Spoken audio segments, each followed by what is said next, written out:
Hello everybody, welcome to another video. We're on part 5 or 6, one of those two. Or Visions of Eternity. Wow, and look, our sky scale is flexing its wings there to show off. Yeah, hi, I'm not playing on this right now. As you can see, I'm on my Mesmer, who, you know, it's always a treat to go onto human, just human characters instead of Asura for me. Because it's like I actually get to indulge in the visuals a bit more, you know? Like, as I was playing this character, I was really admiring the leather texture on the armor, and that you could really feel what the material was made of. I almost never have that experience on an Asura, because it's not Arenanet's fault or the game's fault or anything. It's just such a small character model. You know, you don't really get a very good look at it. But, man, so I was playing this last night with Kerry and another friend, and basically...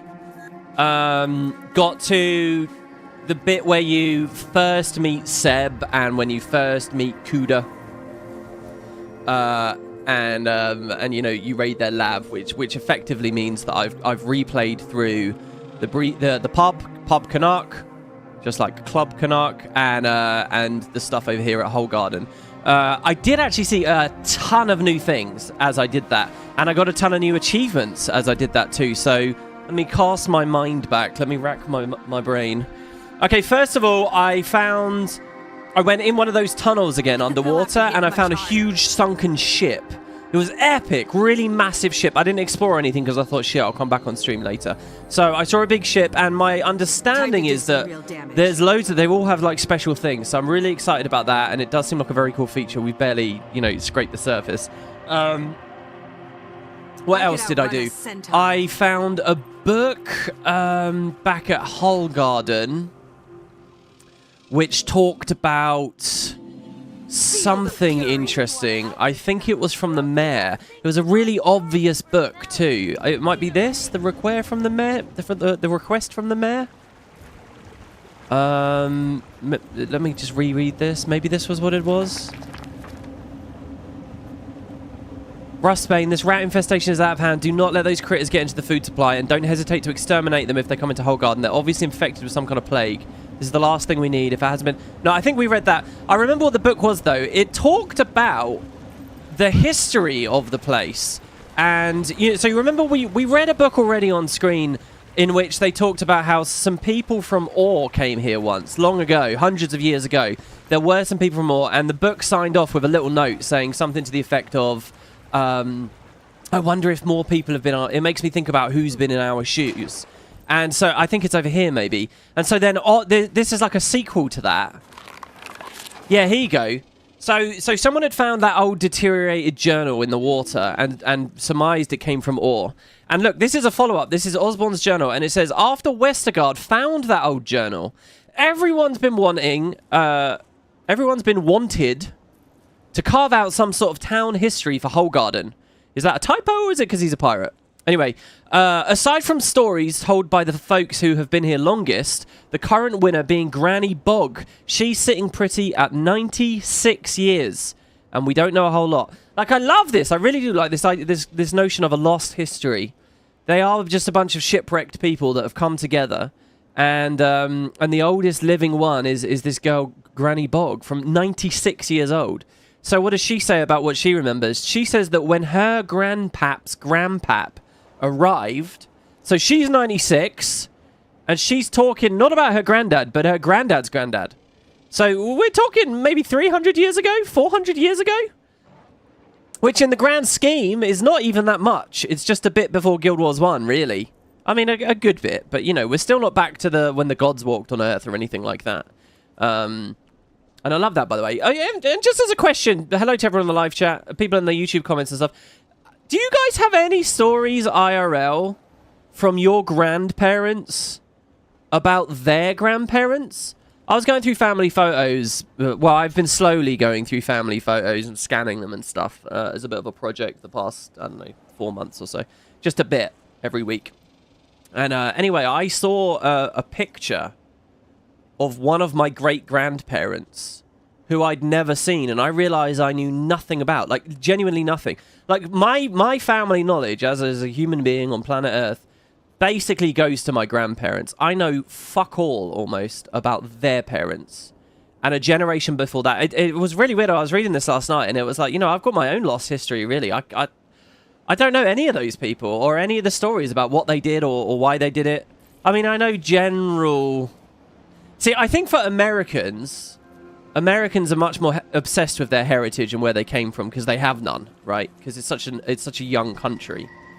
You know, everyone can still track to when their family got there, and they're all, like, proud of whether they're X generation or... They're not all, but I think some of them are.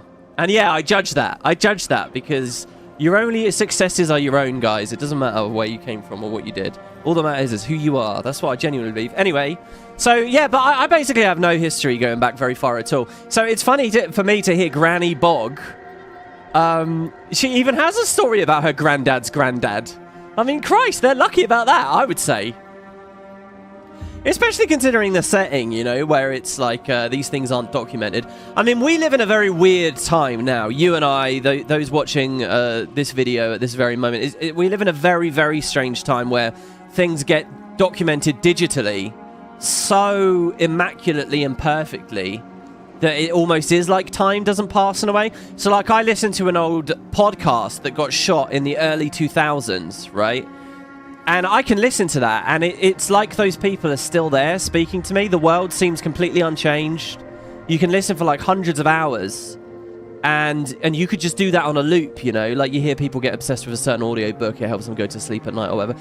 And it's like the world hasn't moved, but it is strange, because it's like, fuck, that was 30 years ago, you know? Well, not quite, but very soon it will be. And because it's such an immaculate preservation of that media, it will still feel the same in 30 years, and it will still feel the same in 40 years, and it will still feel the same in 50 years. It will still feel the same 100 years from now. You know, like the classic, like, most boring demonstration of this is like HD TV, right? Like, many of us, you know, millennials, we had these big signifiers that, like, kind of separate the past and help us to compartmentalize the past as the past. Because, you know, there's only radio... there's only radio evidence, right? Or there's only black and white, or there's very scratchy, shitty, you know, VHS copies, or that, you know, like there are certain markers of the times. But that's gone now. You guys are, like, in 100 years, someone will watch Ultra HD 8K footage of, you know, what I did 3 summers ago when I went to Japan, or whatever, right? I see Boots is in chat there, right? Like, we can see that, and that's an incredible thing. Anyway, going back to Guild Wars. And that's a weird thing, believe me. But, you know, they didn't have any of this shit. And yet they still have a story about their grandma's grandma.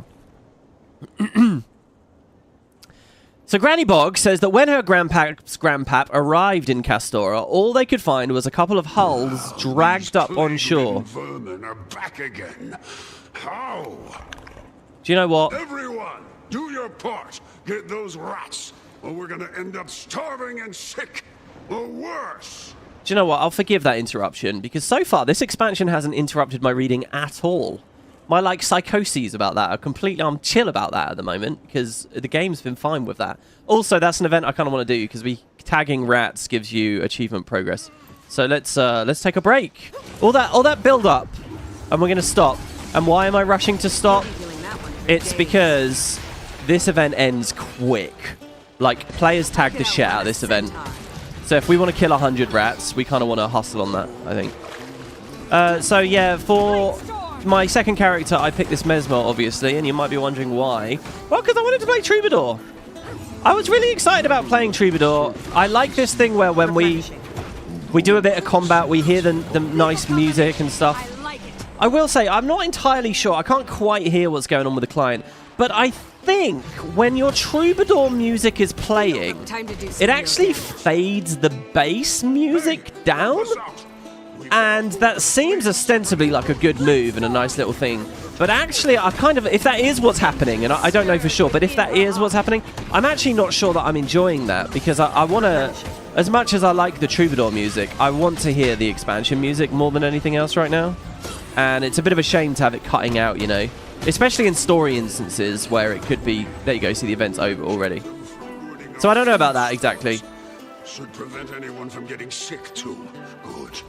Good. I got nothing against rodents, but these, they'll be the death of us. Got some kind of king. Swear I heard him talking. Track down where they're coming from, but it ain't for the faint of heart. Too much for us to handle. You up for it? Oh, does this go immediately into the Script King quest? I didn't even realize that. I didn't realize that just flowed directly into it. What a sad story that was. Anyway, right, let's read about Granny Bog again here. Is Osborn a human or a Norn? I'm pretty sure he's a Norn. He doesn't act like a Norn at all. I don't know. I think he's a Norn. He's a very burly man, if he's a man. So, once more, with feeling, Granny Bog says that when her grandpap's grandpap arrived at Castora, all they could find was a couple of hulls dragged up on shore. So there had been shipwrecks before then, but no one was around. Found an old fire pit too, but it hadn't been used in months or years. They turned these hulls into Hull Garden, and the rest is history. But who knows how many Hull Gardens there were before us? I shudder to think how many souls have been stranded here. Probably fared a whole lot worse than us too. At least the excitement is keeping everyone busy. Not a lot of surprises these days. I don't think I read that on stream. I love this, honestly. It really gave me, this document more than anything else, gave me a sense of this place as a real community. And I started looking, you know, at the windows and imagining, you know, people really had been living here. There's kind of a nice little vibe going on with this as well, which is like that timelessness of the place. And how that might actually be hooking into Zoteka-y stuff and chronomancy and all that kind of shit. But I don't know whether it will or if it does. But that's kind of a geeky thing to just think and wonder about. If we don't take care of the big one. He talks. Don't laugh. Can you get him? Man, I can't believe the commander effectively consents to this when the commander knows what the script are. I mean, the script can be bad, I guess. We don't judge the race on their, you know, that's prejudice. For good and ill, right? So we just judge the script on what he's doing. And it does sound like he's trying to murder them at this point, so, you know. Anyway, so that was one thing. And I thought it was quite cool. I don't know if the granny's actually here. Another thing I noticed, there's this castaway over here, and it said Samantha, and I realised, look, there's a fucking bird on his shoulder, literally called Samantha. You can press F. Hello? Visit? Screech? Oh, wait, no. I just did that Hercules thing. Disappointed! Friend? Hello? Friends become metal! Don't want metal wings! Red eyes! Okay, I'll try to prevent that. Okay, so that was cool, and I got an achievement for that. Just another light. Look, there's a lot of small detail in this. I saw also... We're going to sky scale, because this doesn't really count. Yes, it does. No, it doesn't. It doesn't. All right. Yeah, I'm on the hummingbird here as well. Kerry has the jellyfish, by the way, which is fucking awesome. I'm really jealous of her jellyfish. That almost sounds... Does that sound like a euphemism? Over here... I'm not sure it does. There were two mushrooms. Look, Boop. There's a little allied mushroom here called Boop, and then there's another one here called Beep. Very cute. This guy, Axel, says, I'll tell you one thing about Castora I enjoy is seeing the children interact with all the magic. They just love it. And this kid is running around. I think he actually gives you, like, Aegis and regeneration and stuff. I'm telling you guys, you gotta get the fuck off of the sky scale, all right? The mounts in general, because there's actually... This is kind of vanilla quality, and I mean that in the most... what's the word? Complimentary of ways, right? There's a lot of small detail here, and he doesn't appear to be giving me boons here. Maybe I was wrong about the boon thing. It might have just been I was using Signal of Inspiration. So yeah, that was another thing that happened. What else happened? I redid the jumping puzzle. The boat instance, unfortunately, was really buggy. I love that boat instance. I really do. I think it's a great start to the expansion. Someone in the comments, I don't have a screenshot for you all. They're surviving out there, let alone what they're actually trying to do. Research, treasure hunting, whatever it is, must have a lot of firepower to do it without being torn apart. That or somebody thinks they're real expendable. I got angry, guys. I had a fight with one of you in the comments. I took to the keyboard like the true internet warrior that I am, and I typed with fury and justice. No, I did send a bit of a bitchy message to one of you in the YouTube comments though. Someone said that the first instance was a nothing burger. I'm not having that, all right? I'm not having that. It was not a nothing burger. They said it was a bit of a nothing burger. What's nothing burger about the boat instance? What do you want from an instance? It was interesting with the engine. It was visually a treat. There was good combat. There were new enemies there, as far as we were concerned at that point. There were novel interactions, like throwing the spear at the tentacles and fishing the people out of the water. Narratively, you can't tell me it's a nothing burger. It's the start of the expansion. We're not fighting the final boss yet, obviously, right?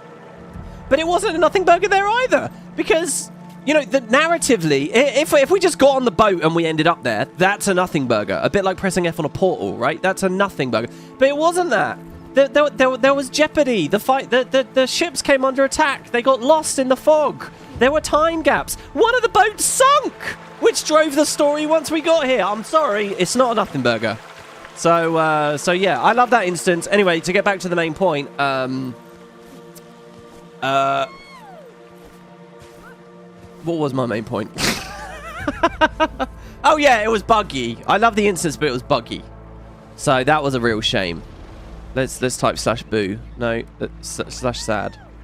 Oh, in co-op. Oh my god, I do look sad, don't I? In co-op, it was like constantly saying you are trying to leave the instance and like teleporting us back. And I was afraid that it wasn't even going to work. And I was very disappointed by that because, you know, I want Kerry to love the game and enjoy herself.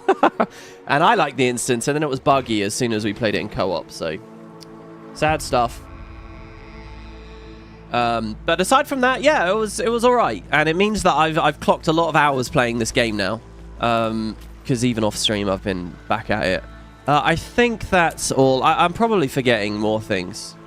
Oh yeah, here's another thing that I forgot. Over near Pub Canark, I did a really cool event. Do you remember we saw that super sunburned guy? Oh.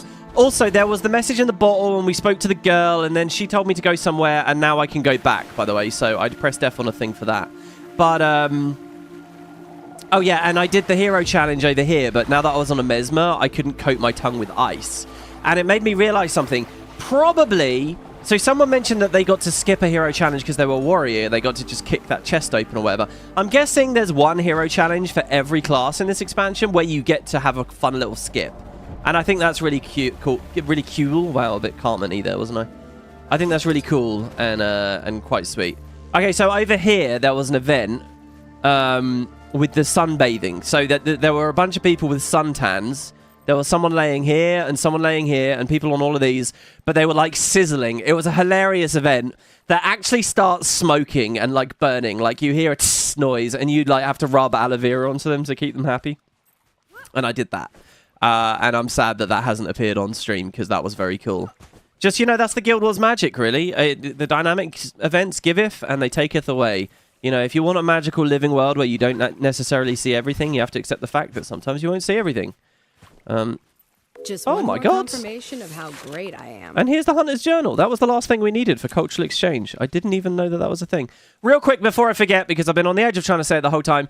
So when we spoke to Samantha just now, the parrot, it was talking about having its eyes augmented. So one final story, there was a really long escort I did, and it like ran me all the way over here. You'll notice that this character's been to these places, but hasn't actually tagged any of this stuff. It's because I did one escort that just kept going on and on and on and on and on and on and on. Anyway, during that escort, I started fighting a bunch of Inquest modified like animals. Like there was like I think it was effectively a bristleback, but it was like crazy supercharged. There were weird raptor variants. I think basically I was just a bit mind blown because there was so much new enemy variety. I think this expansion's done very well with that. It's much more exciting to me than the Titan variants we saw last year, or the Cryptis variants we saw the year before, which were kind of very, I don't know, samey, let's say. I don't know. I think there's a definite step up. Again, I don't know if I'll ever do a formal review of these mini-X packs at this point, but I'm just going to say if I was going to, that would be a point on the review. I think they've done very well with the enemy variety. And so far, you know, that's just another positive. Okay, let's read this here, and hopefully we'll see some of those when we get into map 2. Hunter's Journal. We've been out here a handful of days, but I can tell Castora is something special. The other Norn feel it. I'd wager even the Sylvari feel it too in their own way. Nature is mostly unbound here, even with the presence of the castaways. Wish my daughter could have joined me out here for a hunt or two. I suspect there are many great marks, fierce beasts to witness my prowess. I'd ask around. Maybe the locals can put me on the path of something unique, something worthy of my legend at least, or at least something the folks back home haven't seen before. For now, I'm taking in the sights, the smells, the sounds. I feel as though I can hear a cacophony of wild spirits, spirits who are yet unaware that I'm listening. I can hardly believe it. I'll commune with them in time, make my presence known. To befriend a new spirit would be worth the trip by itself. Oh man, did Borge the Sun Chaser write this? How epic would that be? This is the kind of thing I want. I don't want to just see random Tyrian people wandering around here. I want to hear how they culturally are interpreting this world, and so this is very good. Yeah, excellent. Something occurred to me as I was reading this. It made me think about the revelation in the story we had last time, which is that there's a lot of seer magic around. It feels like seer magic. Now, what do we think? What do we make of that? The seers knew a bit about Zoteka, if this is Zoteka. They knew a bit about time travel. They knew a bit about the rifts. I don't know. But what I will say is that the seers are well known for their construction of the Shadowstone, the Bloodstone, right? Is it possible one of the Bloodstone fragments is here? See, this is where my lawfu is failing me. Thankfully, we have Cossage in chat right now. Not all of the Bloodstone fragments are accounted for, correct? They're a bit like the Sylvari Firstborn. There's a couple missing. I think there's 2 missing. Right? So, like, I don't even know if the fragment here is still here. We have the one... I think there's 5, right? Including the Keystone. We got 1 at Bloodstone Fen. We got 1 in the cave. In Guild Wars 1, there was 1 underground here. Is that's technically the same one, I think. Let's say the Keystone is still here. For a long time, we speculated that the humans had one, but I think it's just a rock in the throne room. This one was blown up, so that's 3. That's 3 definitely. Doesn't that still leave 2 missing? Now, thinking about where the volcano is, I don't know. It's about as logical one could make it to Castora as... I don't know. Also, there's this idea of where did the seers actually make them? They might have originally constructed it here, and then the gods moved it, and who knows? I don't know. Maybe there'll just be some Bloodstone-y stuff going on. I'm just saying. So here's what Cossage thinks. They've left it unclear if the Bavaniso's Keystone and the Janthir Sintry exploded Bloodstone are supposed to be the same. Oh, right, yeah, because the Keystone was supposed to be in Sintry, wasn't it? I forgot about that. Oh, that was so disappointing. Oh.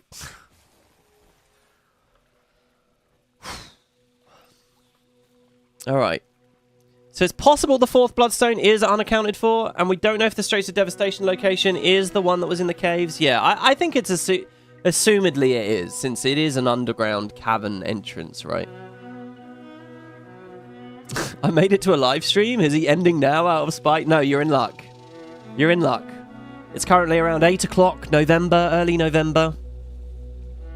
Here I sit. We're just starting off, really, so you'll be all right. When I say that, we've been chatting for half an hour already. Anyway, cool. So we got that. So yeah, I'm not going to be playing Troubadour. I just thought I'd fill you guys in a bit on what happened. Look at them moving together in a pack. We have a daddy raptor and 2 baby raptors. Oh, they're trying to kill me. As for the actual gameplay on Troubadour so far, I've kind of forgotten everything I learned about it in the beta, to be honest. I understand that I want to keep all the notes going. All the things going. I'm kind of been struggling with that, to be honest. So I've just taken as much note generation as I can at the moment on Fortissimo. And I've been trying to get used to the sound waves and stuff. And otherwise, I've just sort of been... I was playing that on power. All right, anyway, back to this.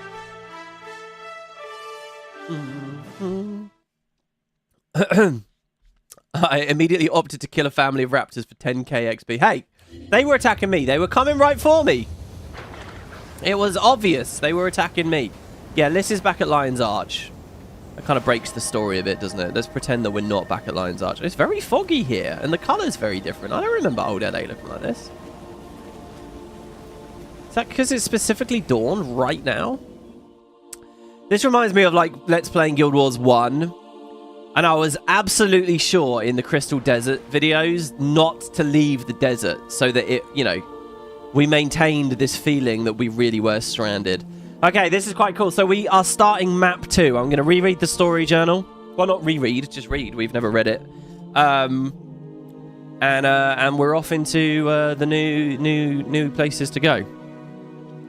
As far as I know, most of map 1, I've seen everything there is to see. We've seen a mini dungeon, 2 jumping puzzles. We've unfogged every area.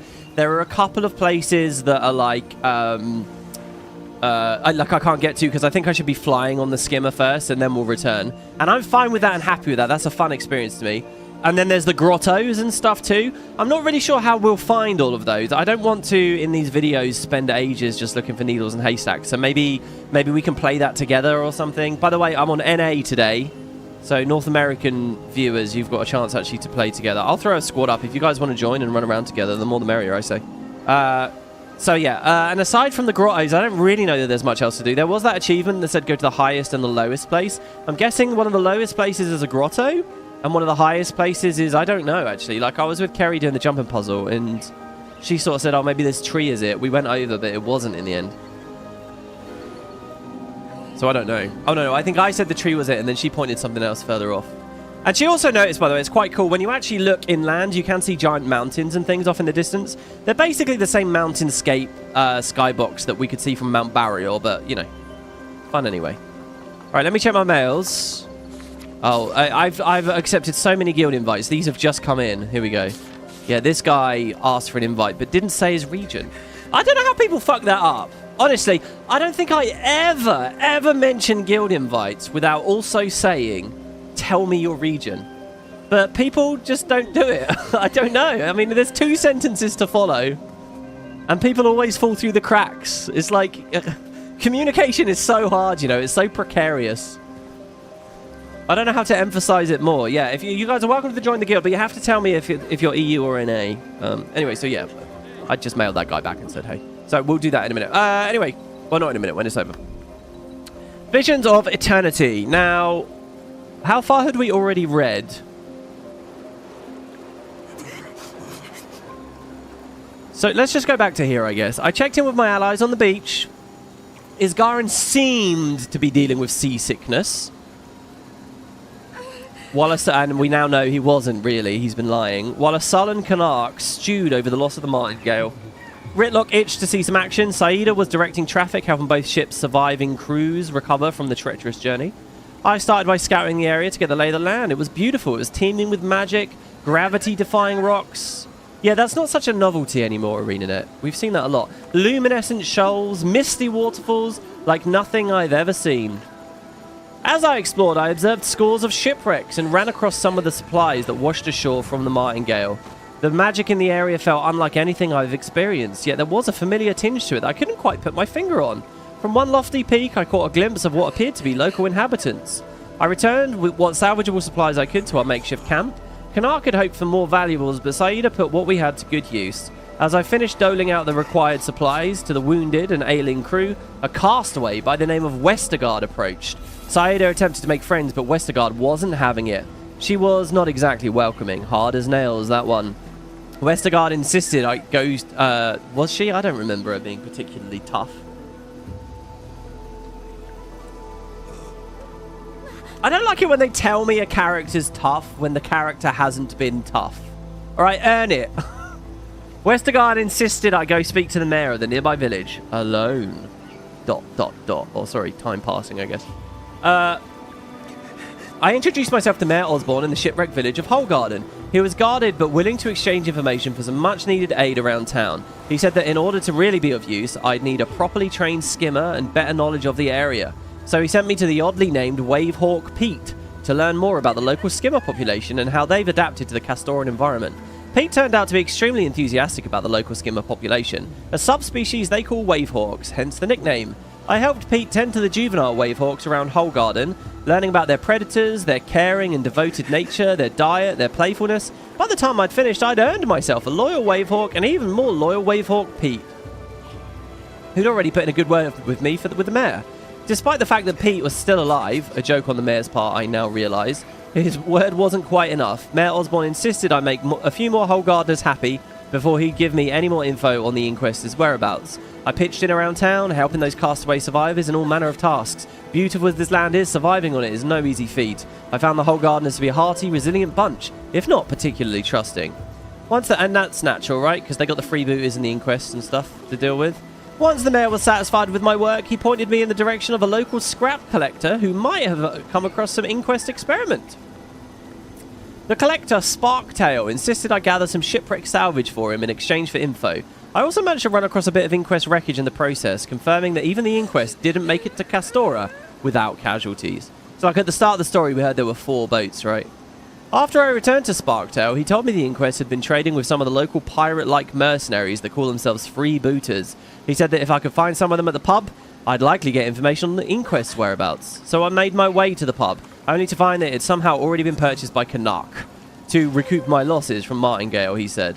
Canuck gave me a round of drinks on the house, which I served to a few freebooters to loosen their lips, and they did talk. And talk they did.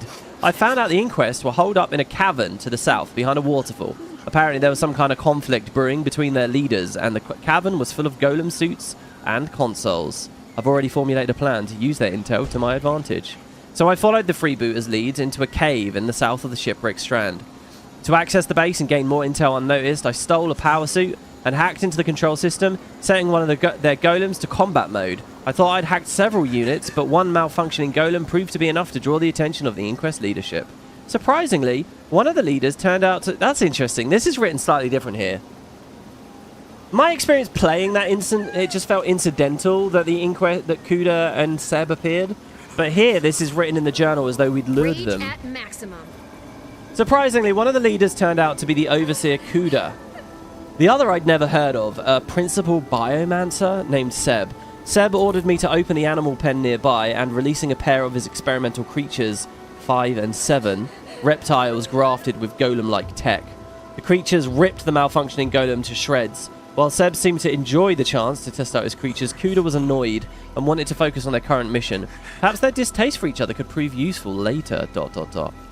With the golem destroyed, I eavesdropped on Seb and Coda's bickering. They'd planned to leave the facility with an agent Thessa and her procurement team.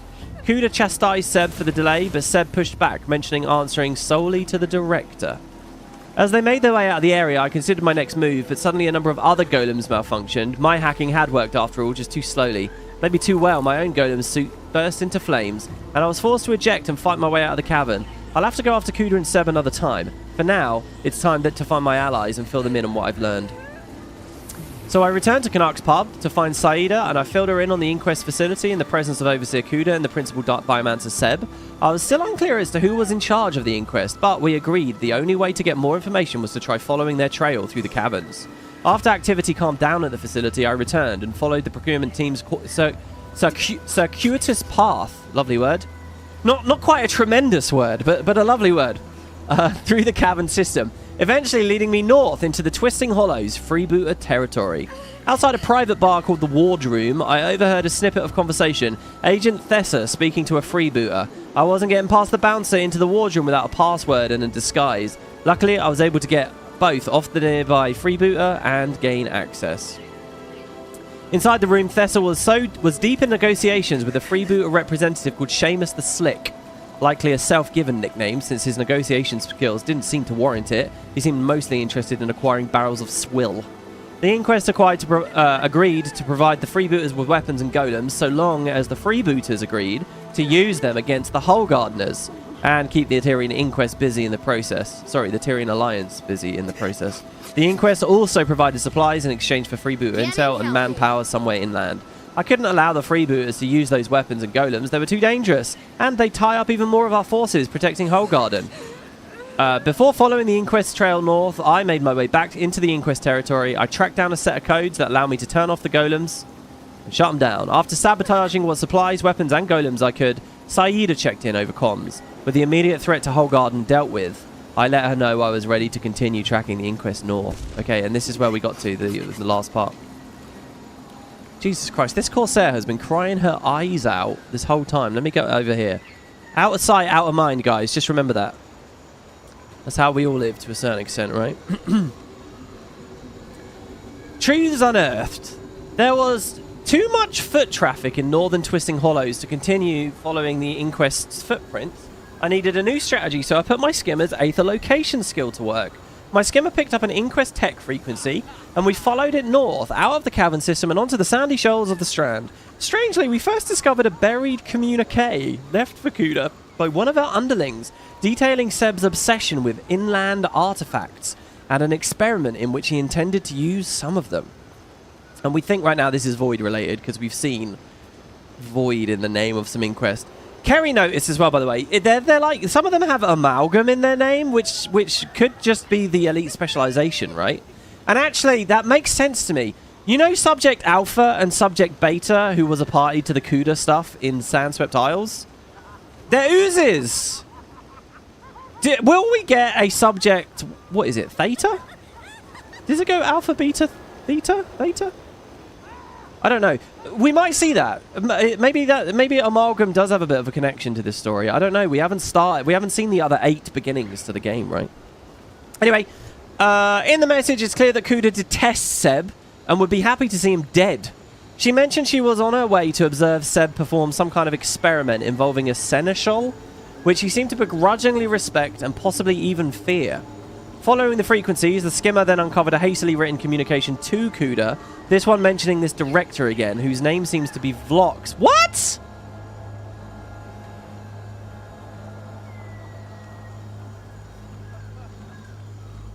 I did not pick up on that. Was I supposed to pick up on that in the text last time?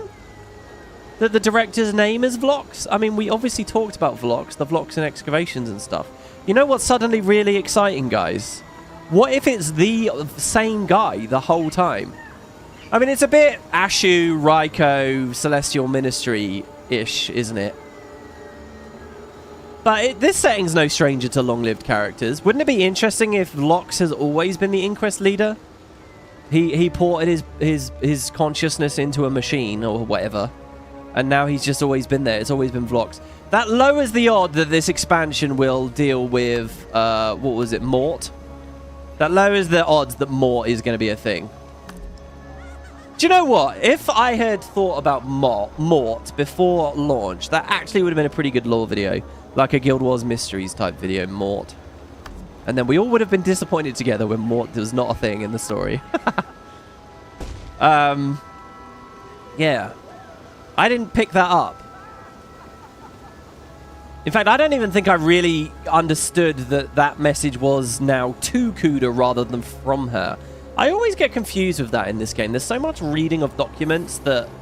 And I always try very hard to get it straight, who's speaking to who. Like, I'll usually skip to the end to see who's signing off, because they're very difficult to pass for me otherwise. I hate reading the whole thing, not even knowing who the conversation's about, because chances are if I do it that way, I'm going to have to read it a second time.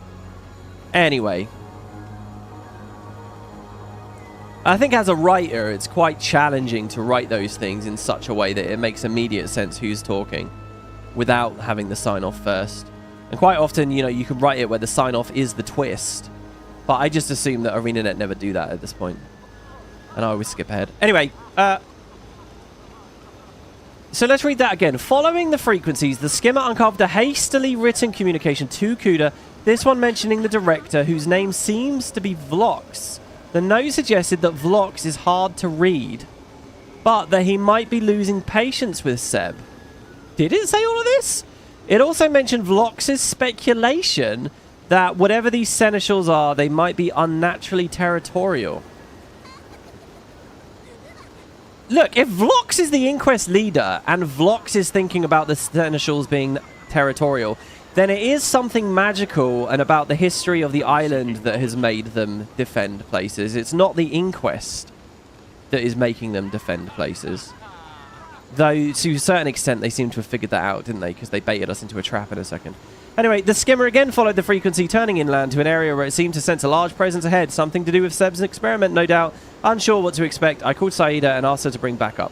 I met with Saida on the beaches of the guarded glades. Ritlock was the one ally she'd been able to gather, Canuck being preoccupied with rowdy patrons at the pub, and Isgarin still nowhere to be found. With no time to waste, we ascended the hill, headed inland. As we climbed, we were swarmed by crabs. As Saida pointed out, the vicious things had been harrying us since before we made landfall. This turned out not to be a coincidence, ... We caught up to Seb and Coda in a hillside glade. It seemed too good to be true. Seb and Coda, seemingly unprotected. Seb inexplicably burying artifacts in the sandy ground. We'd interrupted Seb just before he could attempt whatever experiment he'd planned. But Seb improvised. He threw the last artifact in our direction and bolted.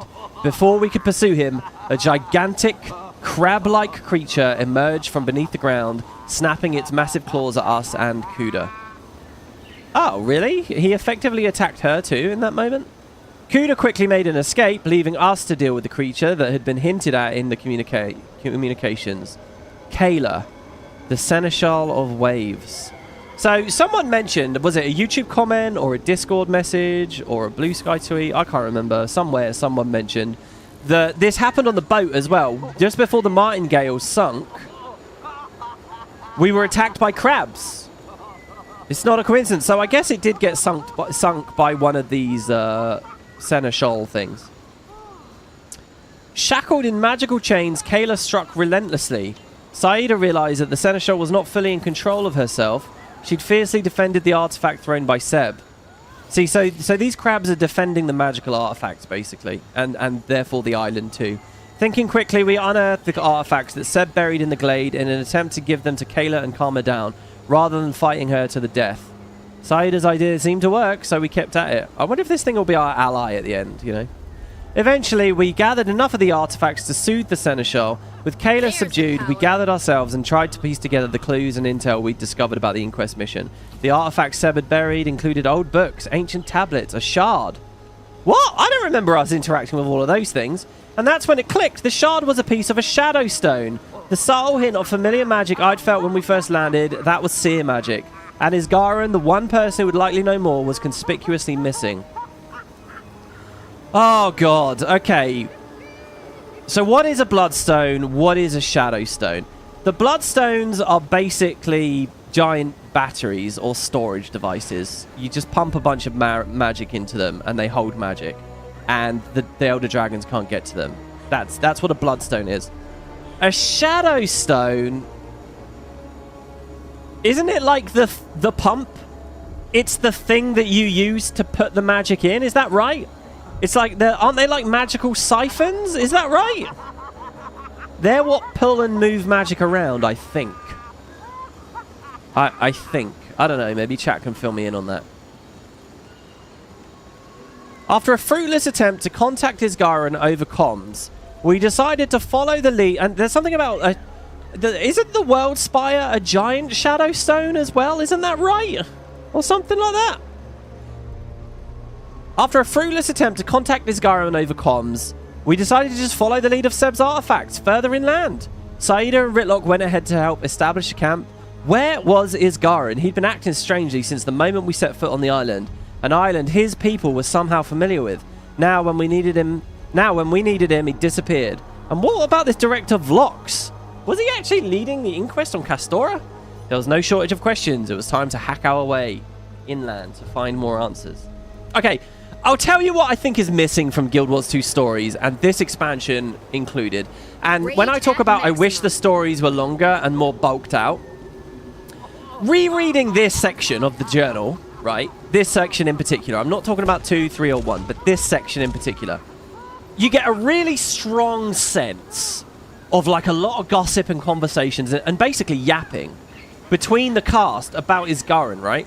Like we talked to say, where is he? What's he been doing? We talked to Ritlock about it. Ritlock, you know, throws in some comments that he doesn't really know Isgaran that well, but he's not that impressed, blah, blah. You kind of feel like there's a lot of conversations. But the thing is, those conversations haven't actually happened. We've actually just glossed over it all. We've kind of just skipped through. And that's where I think the Guild Wars 2 story feels very thin. Like, this is kind of being presented and giving an impression like this is a big thing, Isgaran being missing. But the reality is, Isgaran just hasn't said anything for 2 instances. Like, it's gone really quick. We haven't really reflected on that amongst the cast. We haven't really thought that much about it. There has been all of about 3 lines of dialogue about it. And that's where Guild Wars perpetually feels really thin to me. And feels like it's still stuck in this mode of trying to give me a blockbuster movie experience when what I want is a novel, you know? So it's just those small moments. And I know they're not everyone's cup of tea, but for those of us who are really looking to sit down and relax and really get into a story, I want those experiences, you know. The story journal is kind of like the idealized version of what we could have experienced, you know. The story journal is kind of telling it as though all of that bulk is there, but the bulk isn't there. And I can hope that that will come in now, but we have to face the facts, guys, that we're halfway through the expansion now. We're on Act 2, and they're treating it right now as though the big question of Isgarin has had more of a magnifying glass on it, when really I don't feel it has. And what I'm talking about here, right, is this isn't a criticism of just this tiny moment. This is how, like, Guild Wars has felt since Heart of Thorns, right? So, yeah. Anyway, there you go. So, one more thing. It's not over, guys. I know we're still not even making progress. We've gone from one guy crying to one guy hysterically laughing. Another thing that's I just want to show is this. Did I read this on screen? This was the blog post with the trailer. I still haven't watched the trailer. I didn't read this, did I? I took some screenshots. I was going to do this yesterday and I forgot. Today's update, i.e. launch, features a graphical update to Shadows that makes the world feel more immersive. They've added 10 new hairstyle options, that's 2 for each race, to the character creator, self-style hair kits and total makeover kits. And we've seen one of those on the Asura. Obviously, there's a bunch for the other races. Go check them out for yourselves, guys. Little reason to log in. Again, if you're still on the fence about buying the X-Pack, so far it's been pretty good. And I do endorse it, and I do recommend it if you want to. I have a link to it in the description. That actually helps me out. The next major update scheduled for early next year will focus on merging raids and strike missions into a single system. Very excited about that right now, and what will happen with blue shards and all of that. Including a new raid encounter that will test your battle prowess. At the same time, fashion templates will make their big debut at that point, introducing a new way to swap attire between fights. And I have high hopes for that, even though they haven't really talked about going the whole shebang with it. So here's the roadmap. Now, for Secrets of the Obscure and for Janthir Wilds, we got this roadmap long before release. This year it actually came out on launch day. And here's what they say. They say story. We get story here at launch. That's this Let's Play. For Update 1, there will not be story. But for Update 2, it will continue. And in Update 3, it will conclude. So Act 1 and 2, then we wait, then 3, then 4. I will just point out, last year, that Update 1 did have story. I thought it was going to have none. And then they actually were really impressive, I think, with Mount Burial. I thought they went above and beyond. So we'll see how it feels this year. Update 1 also won't have a map.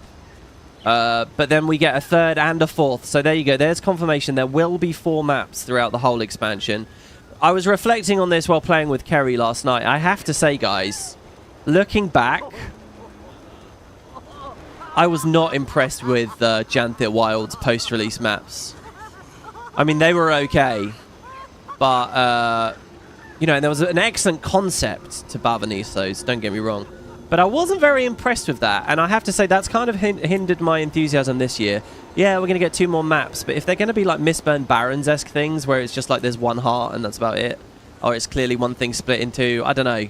So we'll see. I am, you might not believe this, I am forever an optimist, and hopefully they'll go do something really good. Nyos actually, I think, is a really good map. I think the triple meta was fucking incredible. And if you're actually going for all achievements, this is so content dense, it will make your head spin. There's so much stuff to do in there. And it is a unique look and a unique vibe.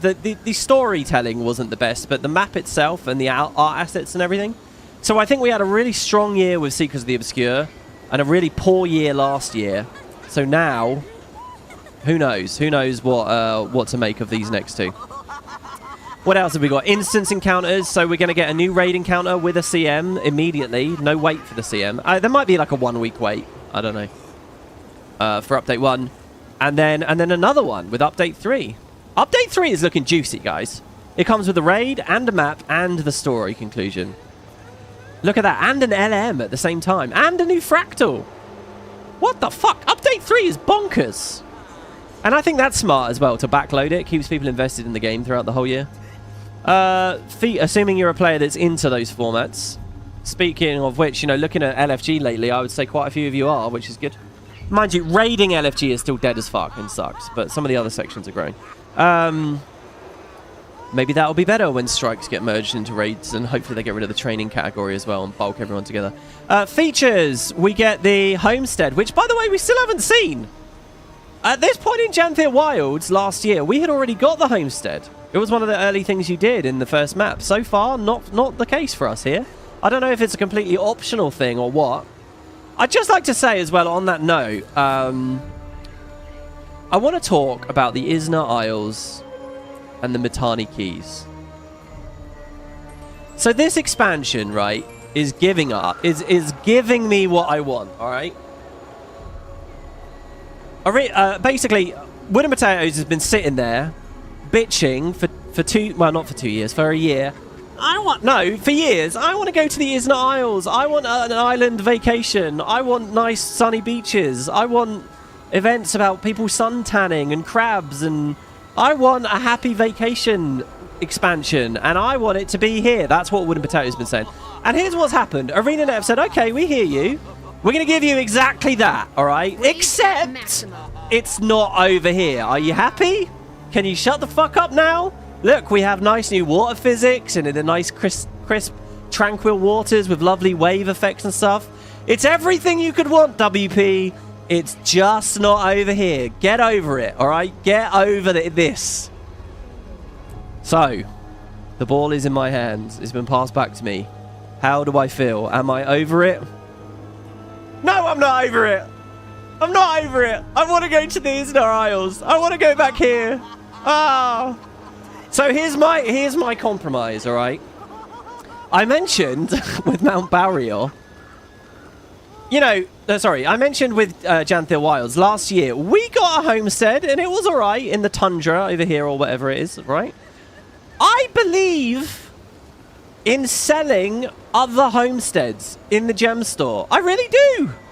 So far, they've sold us like skies and decoration packs. Sell me a new homestead, all right? So look, this year, the homestead is a tropical beach place. It's just not technically here. Just do another one, right? Just do another one and sell me this place. I would buy that, all right? I don't buy mount skins. I don't buy gliders. I don't buy chairs. I don't buy any of the stuff you're trying to monetize. I just don't, all right? But I'll get them incidentally through Black Lion Keys or whatever. What I would buy is new homesteads that actually unlock little areas for me to travel to. And there you go. So just kind of a different flavor of what the expansion's already given, like an alternate version. So I'm still on board with that. But yeah, who knows when we'll get that homestead? I don't know. At some point. What else we got here? So yeah, the homestead. It's out already. I just don't know when we get it. Fashion templates, raid and strike update. No other system changes pegged for update 2 or 3. Oh, how happy I would have been to see a relic on there. Or another homestead, like I just said. Or, a relic update. Or an achievements update. Or a guild update. Again, guilds, big deal for me. Very big deal. Look at all these people joining Spud at the moment. Do you know what's going to happen? They're going to play the expansion, and then they're just going to leave the guild or the game. And there's nothing for us to do together. Come on. The guild update. Let's bring it back. So combat updates. 9 specs. 6 relics. The juvenile raptor pet. Another 6 relics in update 1. Another 6 relics in update 2. Another 6 relics in update 3. Z, Z, Z, Z, Z. Me, me, me, me, me, me, me, me. Me. We're not interested without the relic system update. It's too many relics. Next, masteries. Castoran Survivalist, Skimmer Adaptation, Wild Castoran Magic, and then just generic mastery updates. What's the betting they won't be any good? And then major rewards. 2 legendaries available right now. An Aqua Breather, 4 weapon sets, 3 armor sets. Oh, that's another thing. 2 infusions. The seasonal refresh. The ring comes in episode 1 in update 1. An accessory comes in update 2, and another weapon in update 3. Legendaries galore. That's an amazing row there. Really good. Very impressed. So there you go. That's the roadmap. They also have this extra roadmap, and I can't tell you what of a good state Guild Wars is in right now. I feel bad, like my channel doesn't do quick, easy, palatable little videos really anymore, does it? Once upon a time, I'd have a video where people would the people who need to hear this would hear it, but, The only people who are hearing it are already enthusiastic. But look at how good this is. You know, once upon a time, guys. So what does this have? This has Visions of Eternity, Shadow of the Mad King, Extra Life Game Day, the PvP Rush event that's coming up, the birthday celebration on the Gem Store, Roller Beetle Racing Week, New Hero Jump Start Week, Winter's Day. These are all like the bonus events and festivals and things, right? Guys, can I just remind you, right? These roadmaps, like these tables, Arenanet have been doing these for like, what, 6 years? And for all of those 6 years, they have padded them with festivals. And for 6 years, we've all sit and bitched and pissed and moaned and thrown our toys out of the pram and said, stop padding these. It's not real. It's not actually anything we're enthusiastic. You're padding, Arenanet. They're not padding anymore. Look at this. This is good. This is an improvement. They basically said, we don't have to pad. Look at all this bomb-ass stuff we've got coming in across this year. And by the way, there's a whole separate roadmap for these other things, which are a value to the game, right? I don't mean to diminish them completely. Like, that's cool. That's cool. We're not even a place where they're doing that anymore. They're separate fucking things. Guild Wars is in a good spot right now.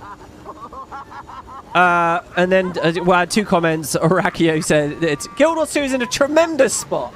And it's a good day when WP has a tremendous breakfast. As I've said many times, by the way, I think one of the reasons I like breakfast as a word is because I miss breakfast. I don't really eat breakfast. Breakfast to me is a quick way to gain weight.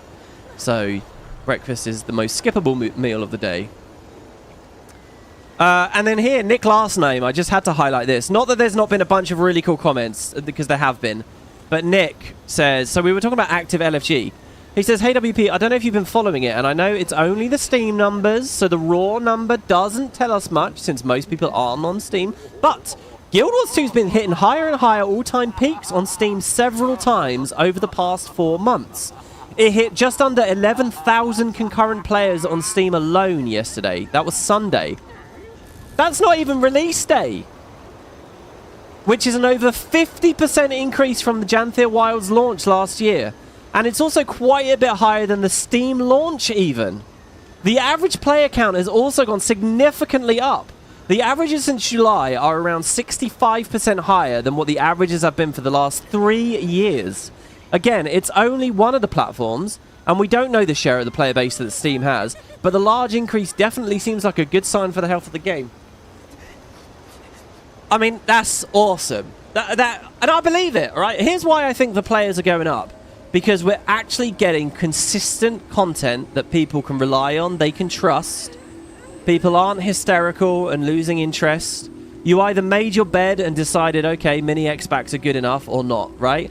And for a lot of people, they're good enough, and they're coming. We've actually had consistent, strong work. Yes, there have been peaks and troughs, right? There's always going to be that. And the troughs have been pretty low, and the peaks have been okay, right? But at the end of the day, it's that, like, consistency, and I think it is paying off.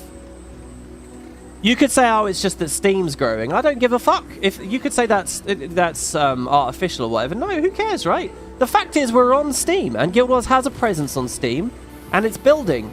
And if we do take the Steam player base to be representative, at least on some level, as to what growth might look like from just, you know, the regular client, then that's also good. And I can tell you, I've seen from the LFG in-game those numbers are going up. Could it be Twitch drops? I don't know. I'm less inclined to believe that. Are Twitch numbers going up at the same time? But regardless, it feels like this is really positive. It's so positive, in fact, because, you know, like, even in like a personal way, this is positive to me. Just to give you guys a real landscape for what it's like to be a Guild Wars content creator from where I'm sitting, having done it for nearly 15 years. You know, there was all that excitement and momentum and building up with Guild Wars 2's launch.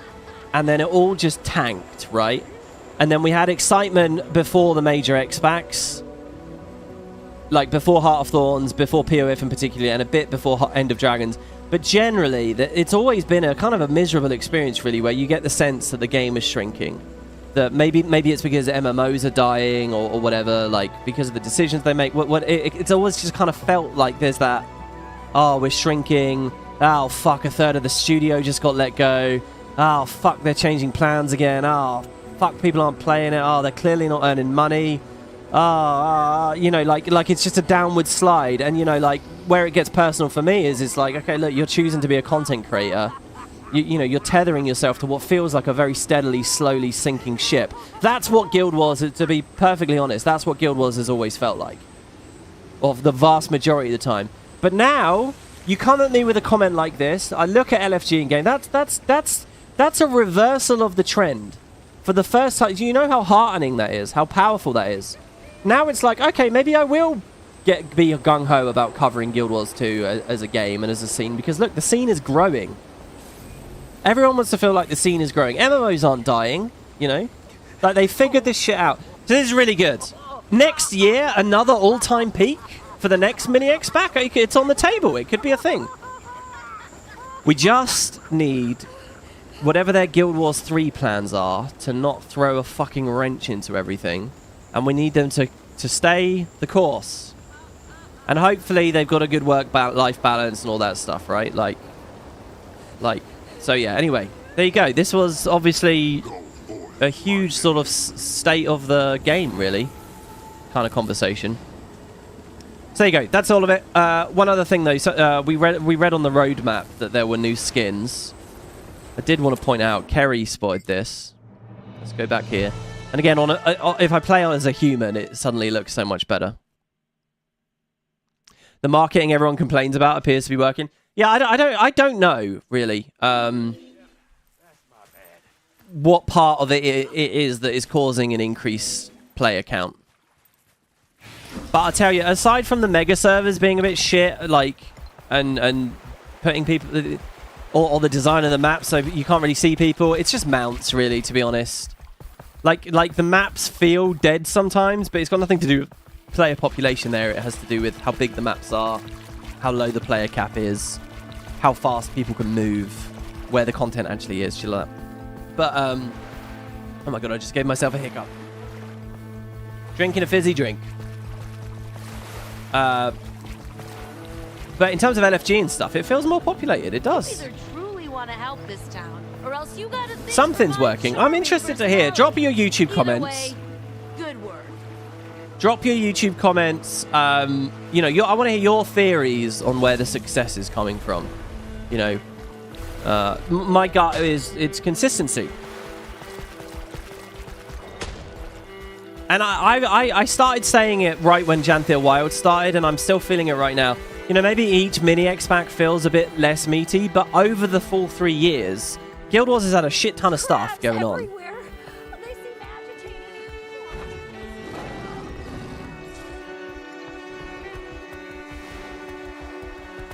Guild Wars 3 is just a bit of a scary thing, because, you know, you don't want it to kill enthusiasm and understanding for the existing game. I mean, that is going to be a real moment for Arenanet. They really need to think long and hard about how they advertise and talk about their newest product and how they plan to balance it with their pre-existing one. And they have a lot of trust to build because they did move on from Guild Wars 1. Arenanet, it is not too late. You can fix that. Put some people on Guild Wars 1. Do it. It will make the transition into Project Tyria or whatever it is so smooth, because everyone will say, look at this. Look, they're doing yearly mini X-Packs for Guild Wars 2. Yearly content drops for Guild Wars 1, whatever they might look like, I don't know. I trust them. I believe that they can do another game. Anyway, right, we're getting way off topic here. Yeah, there's skins. I don't have any of these. They're very expensive for the Karma, which is good. I believe in Karma sinks. It costs the Aetherich Sap, which, having now beaten the map, we still don't have enough for the full set. There's Heavy. There's two. There's Restless Captains. Wait, why are there two listed? Oh, they're just different purchase. Okay, so, oh my god, they're so expensive. This is basically cultural armor. Look at this. Look at how much money this is. But if you get a token, you can buy it. So look, I got a token, the gloves, acquired occasionally from events in Shipwreck Strand. So we actually have the gloves. I don't know when that came in, but that allows me to buy this, and I save fucking 150 gold. If we get the chest plate, we save 300. I like the system. And by the way, the skin looks awesome. Look at that. You get this cool veil. Actually, really good. So that's Heavy. Here's the light. And I guess it's the same for all 3. So I wonder when I buy the gloves if I unlock all 3 at once or what. I guess I'll prioritize light, as I usually do. I prioritize light and then I prioritize foci. Did it give me all 3? I think it did. Yeah, okay, it did. Well, there you go. So the Restless Captain, and that's probably a collection. Kind of cool, like ghostly almost. Is this what Saida's wearing now? It would look good with it. This guy's got that cape. I love that cape. That's one of my favorite back skins in the game. But yeah, and I'm expecting the new map has something like that as well. So I thought I'd show that off real quick. Okay.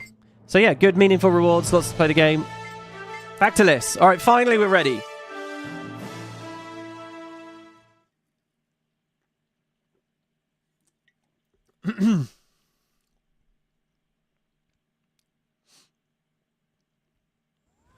Rage at maximum. I want to see what people are talking about here.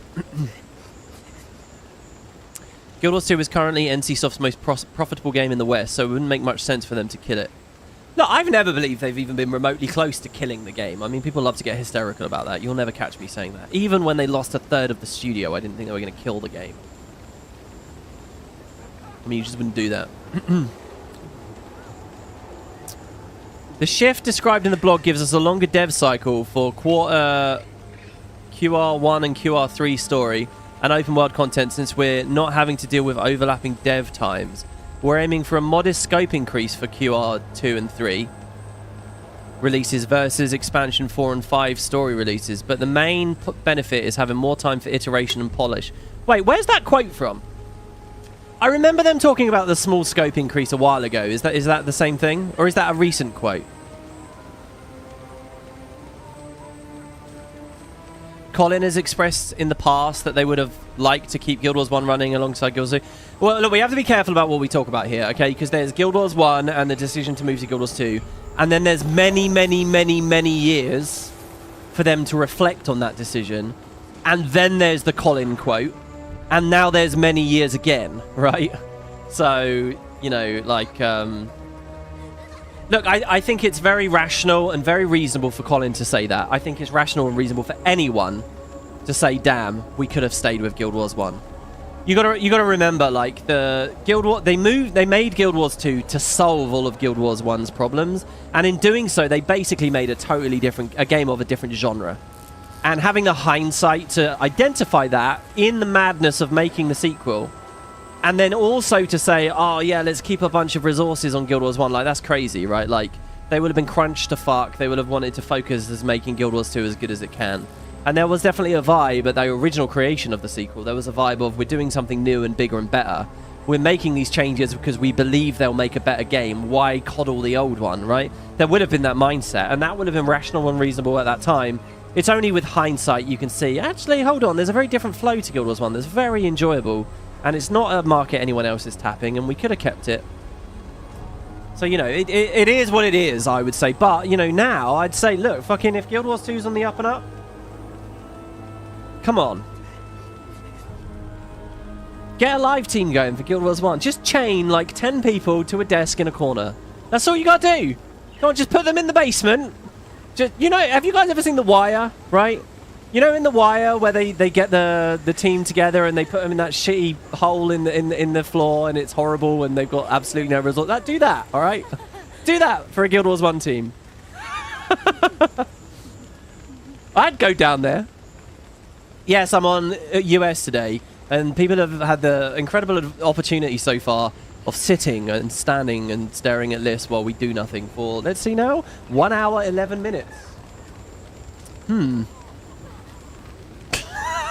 Can we do stories, sad face?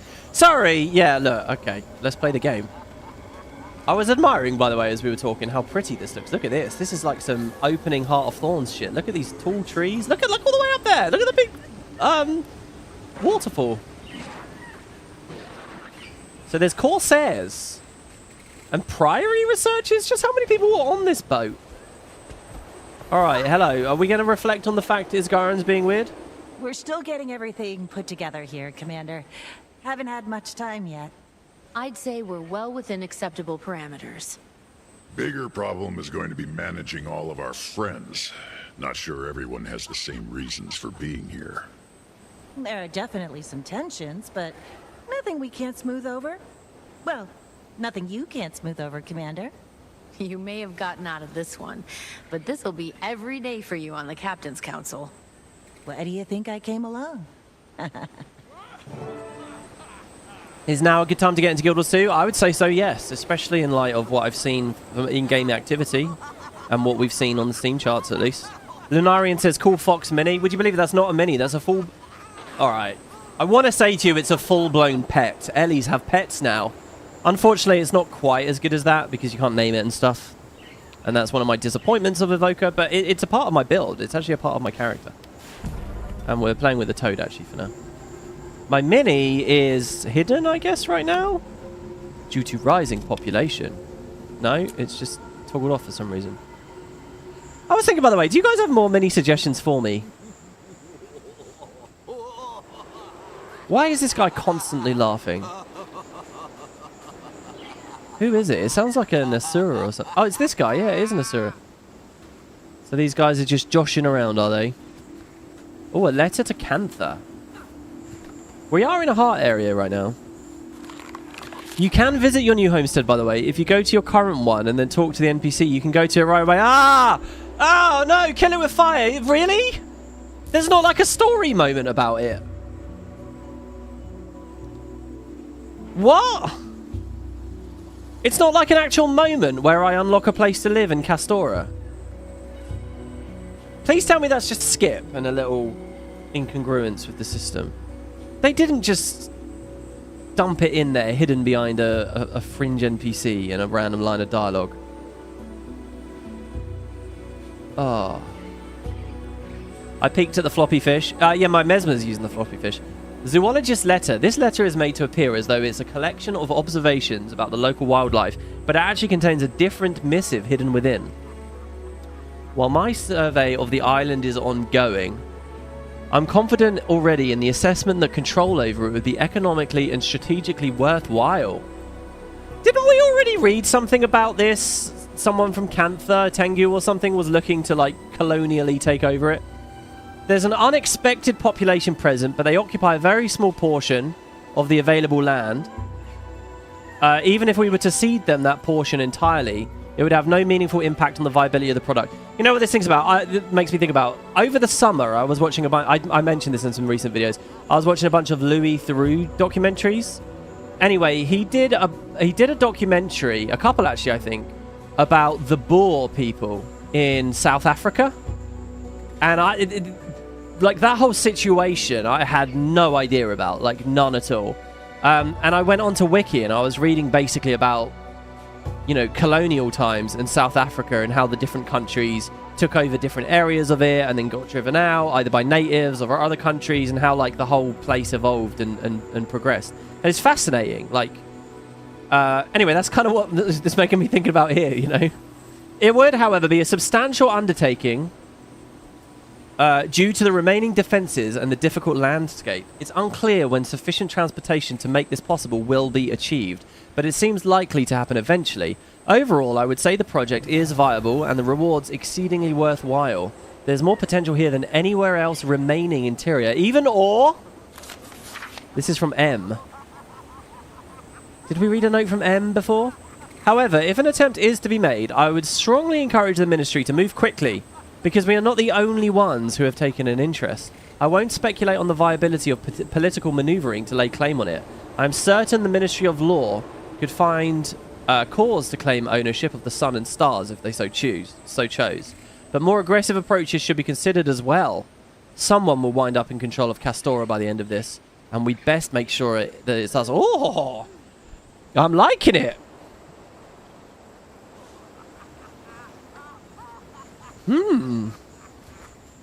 So hold on, that's a letter to Cantha. Apparently... So it's someone posing as a zoologist.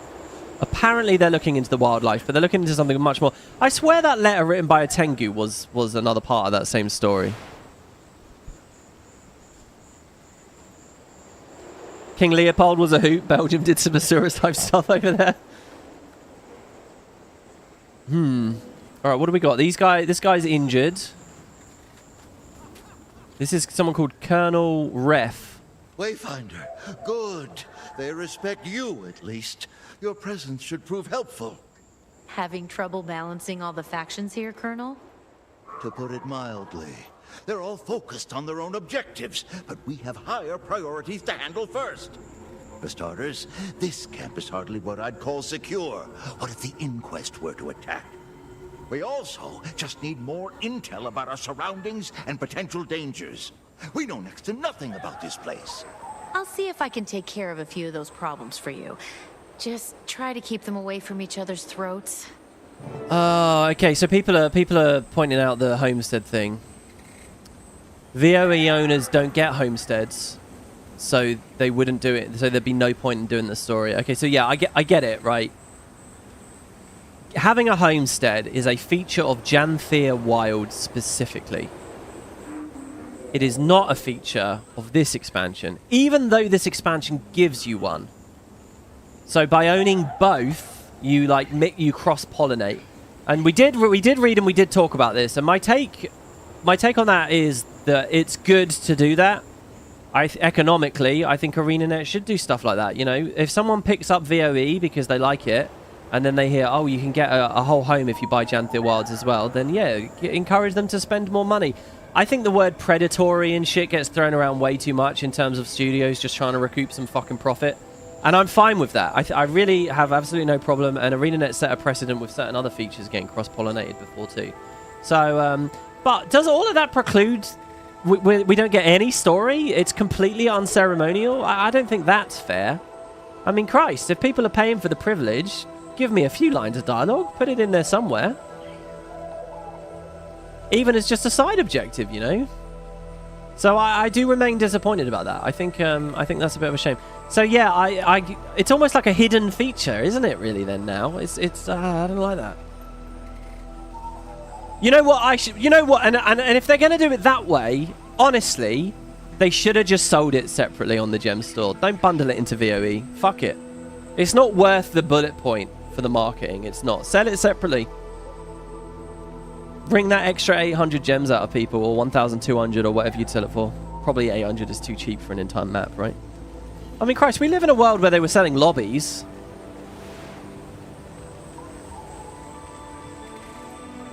Okay. So, beneath the canopy. I love that this is a big forest map, by the way. What have I always said? I love forests in RPGs. I love beaches in RPGs. I'm getting both in this game. Track down scouts around the foothold bivouac for intel to secure the camp. Isn't my strong suit. You're pretty good at it, though. So if you've got time to keep everyone happy, I'd appreciate it. I didn't really listen to you, dude. I'm sorry. I'm sorry about that. Is this guy being less mean to me? Right on time, Wayfinder. The camp started coming together, but as usual, we're going to have a lot of work to finish it. So what do you need? Well, the skimmers need feeding. You can use that weird magic of theirs to heal our injured. Then, if you've got extra time, maybe help the researchers by sketching some local wildlife. Oh, I can already tell what the sketching is going to be. So, wait, do I just dash over them?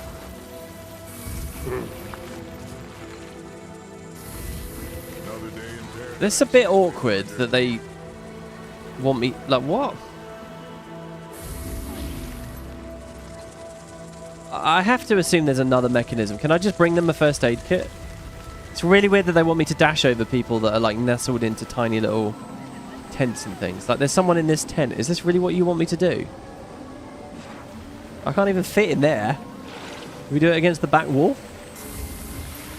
That doesn't seem particularly well thought out. There has to be another way to do it. I mean, these guys are injured. I'm disappointed that the noise is the same as a regular skimmer. It should be like a really bug-like noise or something, you know? That sounded a lot grosser than I meant it to. Do it against the side they're on, says Silver. Oh, have you done this exact same thing? Haha. Haha. Let's see. Yeah, that one worked. Your allies have already been healed. Let's go a bit further afield. An interesting creature. And there's a duck. There's ducks next to it. Sketch this interesting creature. What, are the ducks the creatures?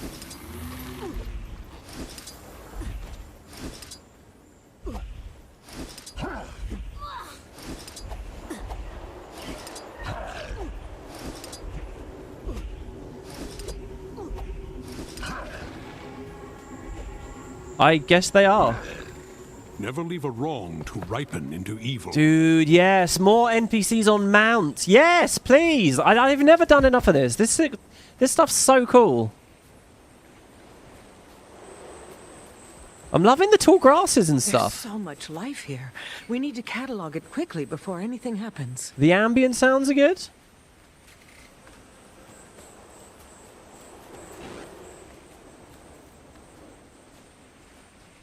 So, that's all it is. We just need a small investment now to cover our transportation costs.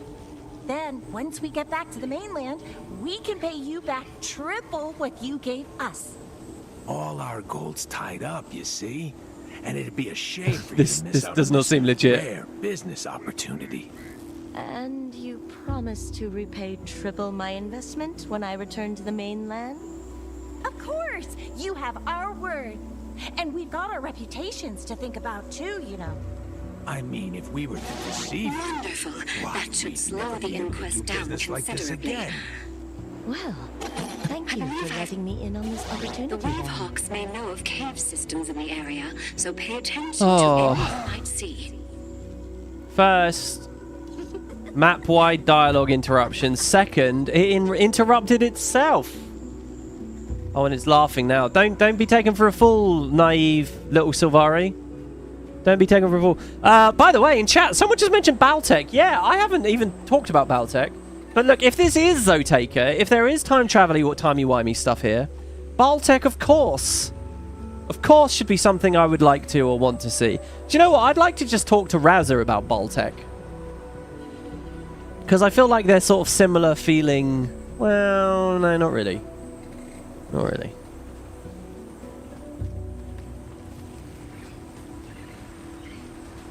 So we want to track down scouts around the foothold. Visit that guy. I want to keep doing the heart. Survivalist supply stash. I tried lots last night to make get more use out of these, and again, didn't really get any. Some wild wave hawks. These guys are scared of them, I guess.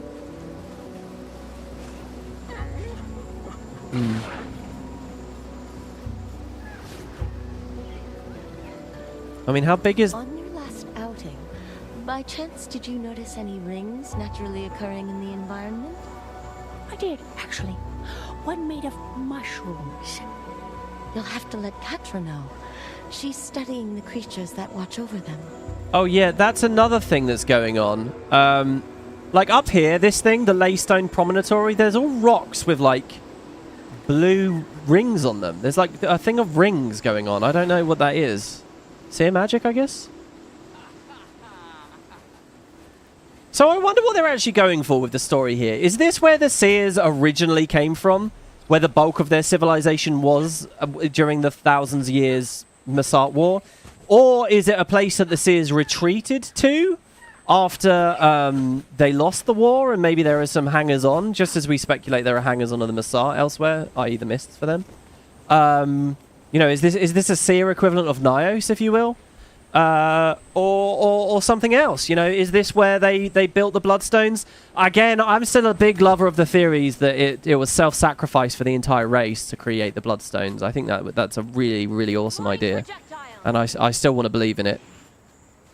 Was this where that all happened? Is the magic are the Seers? The land itself is a giant shadow stone that sucked the magic out of the spheres to put it in the Bloodstones? Something like that? Michaela! The glint of intelligence in its eye suggests this is no ordinary fox. You sense it has something to offer you. Well, hello there! The fox chirps in reply. It seems you'll need to earn her trust. Who wants some head pats? I bet I know who! Oh, look, we have actual... Oh my god, what icon is this from? I forget. Rub ear. Who's a good fox? You are. Scratch chin. Who's a good fox? You are. Sneaker snack. Who's a good fox? You are. Pat head. Who's a good fox? You are. Brush gently. Who's a good fox? You are. Scratch chin. Okay, how many are we doing? Pet the fox as many times as you can. Brush gently. I did it 8 times. Successfully complete 10 perfect sketches. Oh, that's sketches. I thought it said scratches for a second. Well, we got a hero challenge. Oh, I got a bit of a sad story, guys. The family dog, or the current family dog, he's like 13 now, 14, and we've been told he has advanced kidney failure and is unfortunately going to have to be put down at some point. It's really sad. But he's also got like a big lump in his eye and his like face is splitting and stuff, so he's had to wear a cone. And since he's had to put the cone on, he loves scratches and like being like rubbed and pet and stroked. Like he'll actually groan in pleasure and like his back leg will go crazy like when he was a puppy. Completely changed his behavior. It's so weird. And that's what that hero challenge just made me think of. Sorry, a bit of a sad anecdote there. All right, what else we got? We have Spirit Sucker. Heal yourself when you use a familiar skill. Oh, it's an okay heal too, 674. We actually are taking advantage of Celestial stats with that, so that might be fun to swap to. Oh, but we lose the boon. I can't justify it. Well, can I justify it? We could get rid of the alacrity. Is this the one from your old Spud cams? It is. It is. It is that exact dog. Can I put it on screen right now? No, I don't think I can. I don't have it set up, I'm afraid. But yeah, it is that doggy. All right.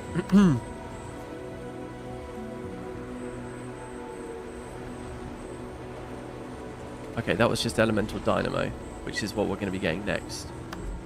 And is the final thing. So yeah, I don't think I'm going to run it, guys. We don't need the resustain either, unfortunately. Raza, Azuran ingenuity is a marvel to witness. You bear more similarities to the elder species that once ruled Tyria than any other. But those species often found themselves atop a throne of isolation, magic and advancement beyond comprehension, but alone. Holy fuck, that's Raza dialogue? That's so good!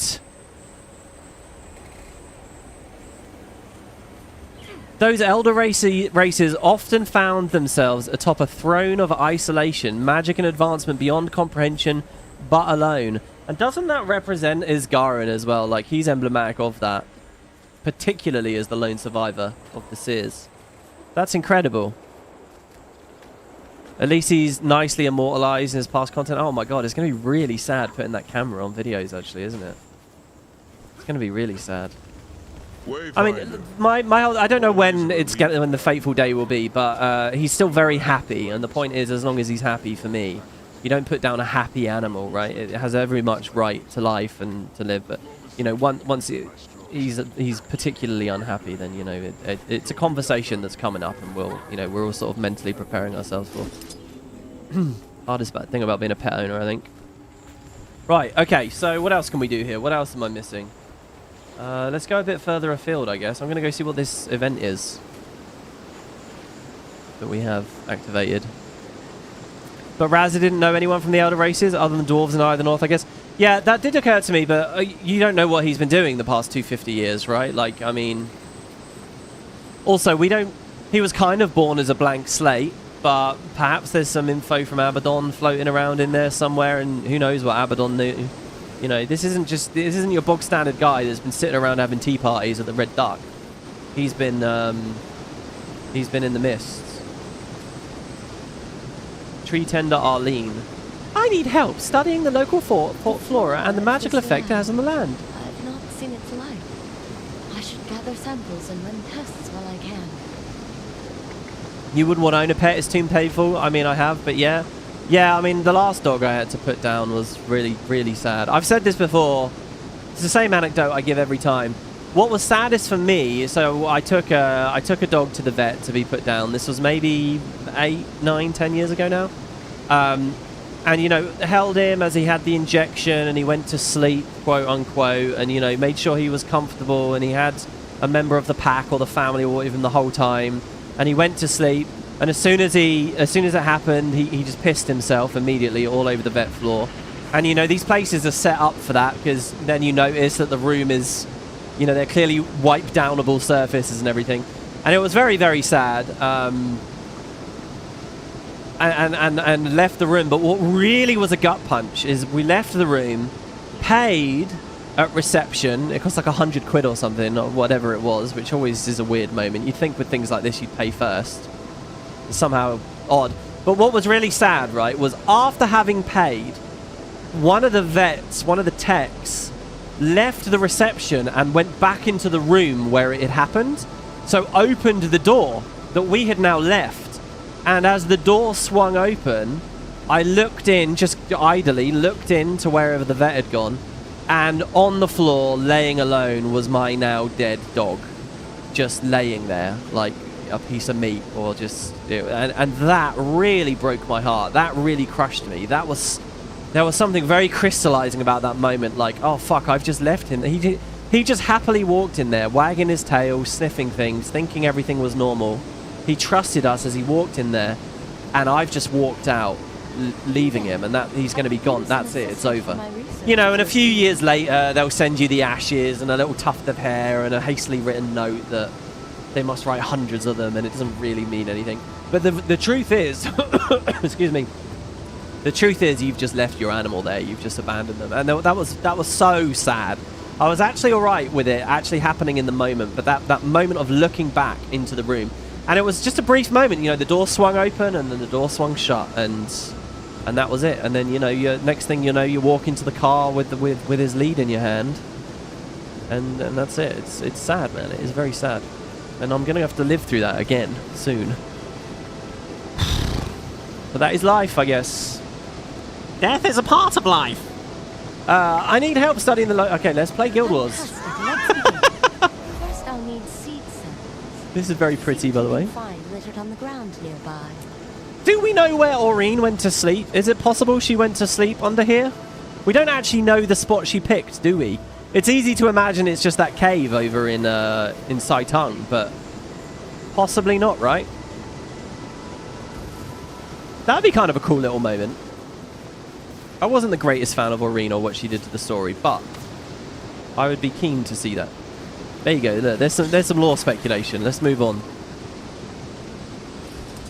Yeah, we don't know where she went to sleep exactly. I'm just grabbing seeds.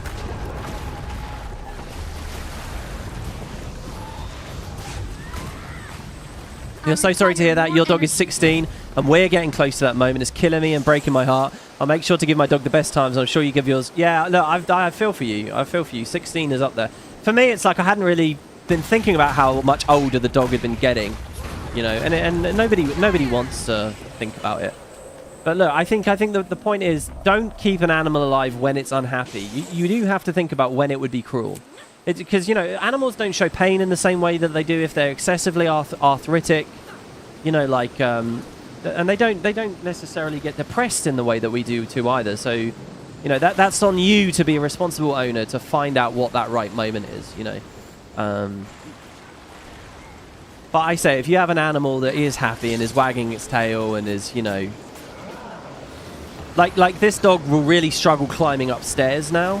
But we'll do it every time, and we'll always want to, and is always gung-ho, and is always, you know, living a happy life. So to me that says, you know, like if that was me, I have a higher level of intelligence where I'd be reflecting on that and thinking about my lost youth, and it would be fucking breaking my heart. But an animal might not be doing that. An animal might just still be thinking, yeah, I want to get up there. I'm going to try. There. Fresh seeds. Would you mind planting them while I collect myself? The tending process can be taxing. Okay, sure. Plant seeds around the area to grow magical absorbing trees. Shadowstone trees. Here's a dirt pile. Oh, there's a thing called the Great Choya Race. Oh, man. We're going to go see that. Yeah, there is this weird pineapple tonic to find somewhere at some point, right?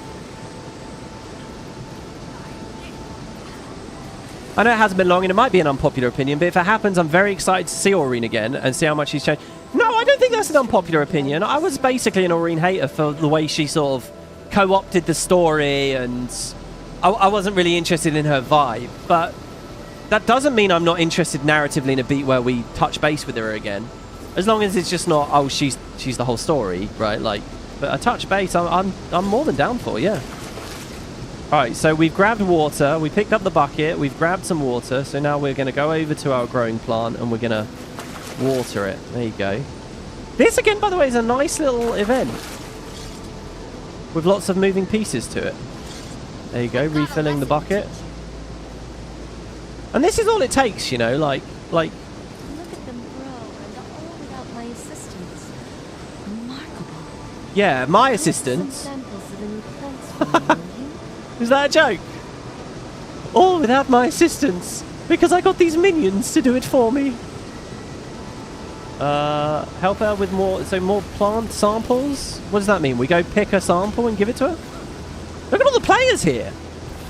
By the way, this is the experience I wanted on map 1. Here you go, here's us. Look at all the players. Granted, this might be somewhat stream viewers, but still. Rage at Holy shit.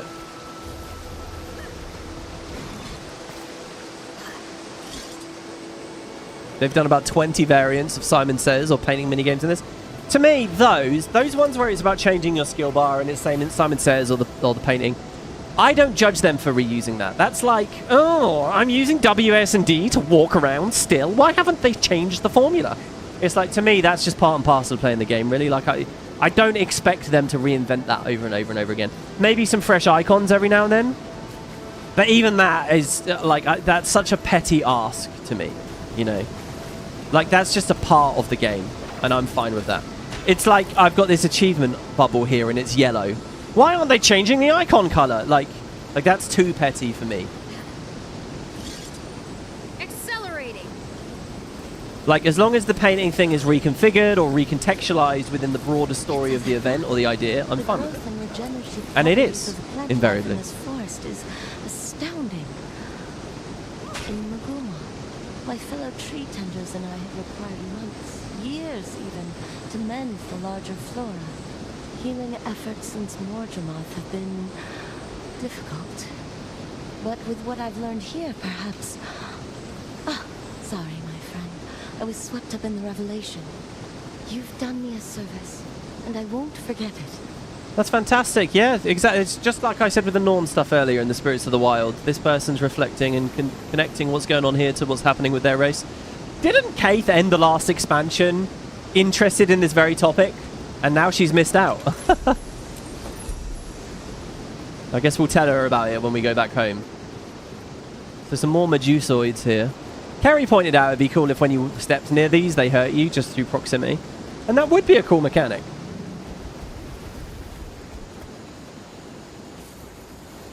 Looks like we have an achievement progress thing over here. Let's see what this says. Oh, this is very Heart of Thorns feeling, but... Adding it to the map? I wonder what the Gwildel used them for. Food? Rest? Some sort of ritual? Gwildel. Also good, she's got a very different voice. Talk to me more. Fascinating. These stones are not arranged by mere coincidence. There's a deliberate pattern here. Where are you going with this? Wayfinder, you're just the volunteer ecologist. Just the volunteer. I love it. I love her. Look at this ring of rocks, will ya? I'm studying the Gwildel. Based on my research, they might be related to tree ants. They're really powerful, a little mischievous. The Gwildel tend to rings just like this one. I've found them all over the forest. The rings themselves are quite powerful, too. Usually they're bustling with Gwildel and seeping with ley magic, but this one is dormant. Nothing, like an unconnected conduit. Maybe the Inquest tempered with them. Regardless, the Gwildel seem to be avoiding it now, and there are others like this. If we can tend to the ring ourselves, maybe the Gwildel will return, and then I can study the magic more holistically. Holy fuck! Give that lady a raise. That was like one of the best voices. So good. Grawl Rings. Wait. That was called Grawl Rings. No. Grow Rings? No. Rings. Oh, Gwill. Of course. So they're like oak hearts. They're like tree ents, she said, but they're like oak hearty type things, and they're creating these rings. It's like the whole fairy ring, right? Like you get a little mushroom of... I think they happen actually in real life, don't they? If you find like a ring of mushrooms. A ring of fly amatina mushrooms. I haven't fucked that up. Those along for the Oblivion Let's Play, right? It's Amanita? Amanita? Amanita. Amatina. Amanita. Anyway, they actually happen in real life. Because they're all the same organism, technically, right? But people say that they're fairy rings. But this is like our fantasy version where there's more meaning to it. Mini Gwildel. Oh my god, it actually would appear that the Gwild... Oh my, they're new things! Holy fuck! They're little fairy guys with weird wing things. And they look totally different to anything before. That's not just like a reskinned oak heart. Wow. The first one's being right there. Where?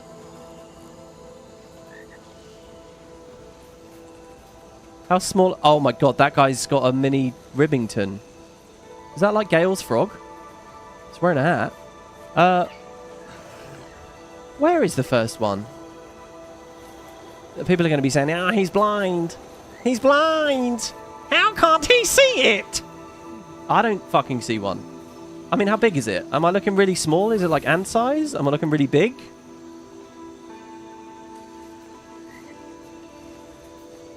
Pick up the rock and put it in the circle. Oh, it's effectively the, it's the fox thing. I actually can't interact with this rock, though. I'm pressing F. There's nothing to do. This is the new iteration of the you know, stacking crates in a certain way or whatever. But we're building rings every time, and there's some actual story and voice acting and stuff with it.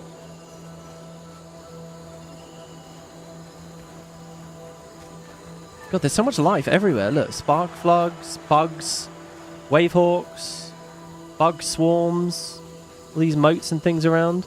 Sometimes it bugs and you need to go back to character log.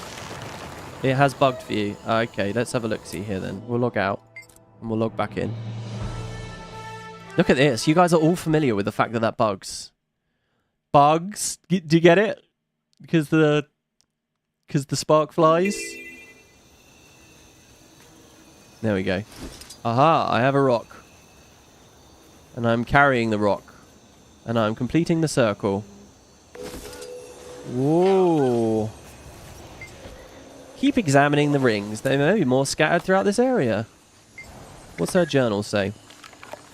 These little creatures, the Gwildel, I believe, are a marvel to study. I'm not sure whether this is due to the instinct or if it's a learned behavior, but they have been observed tending to various natural anomalies throughout the forest. They seem to linger near wells of ley energy, and when those wells are disrupted, they flock and tend to the flow of magic until it's repaired. I haven't been able to earn their trust, so I've yet to conduct a proper analysis on what they truly are, but given their gentle nature, I'd rather they come to me on their own. I was able to collect a single fecal sample. Ew! Fecal sample? Please, God, why not write poop? I can handle it if you write poop. Fecal? Gross. And after testing, I'm so icked out right now. And after testing it, I sound mad, I know, but I suspect they may be related to tree ants. Their magical composition is so dense that I'm a bit appalled that they're not more ethereal in nature. It's as if they're manifested from the forest itself, but they're also corporeal. Fascinating.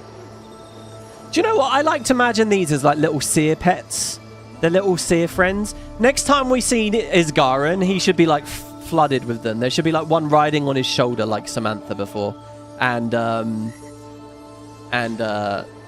he should be like, yeah, these guys, it's been a long time no see. This is still marked on my map. That's a little curious.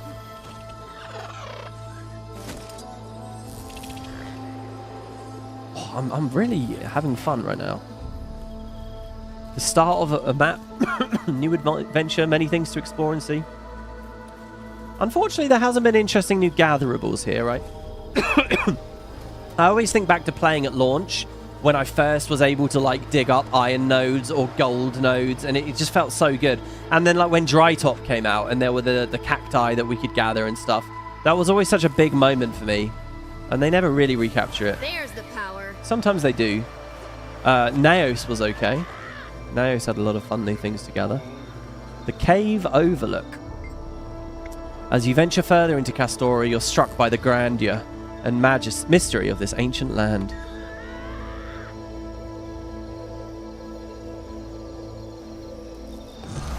Tremendous poop.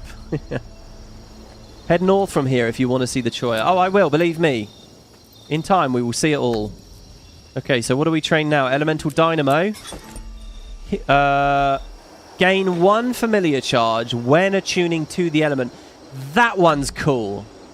That actually is super high QOL, but I lose the quickness on casting it. Or the alacrity on casting it. Ah. I'm gonna do it. I'm gonna do it. I think this is gonna be really cool. So I go into Earth, and I can immediately toad.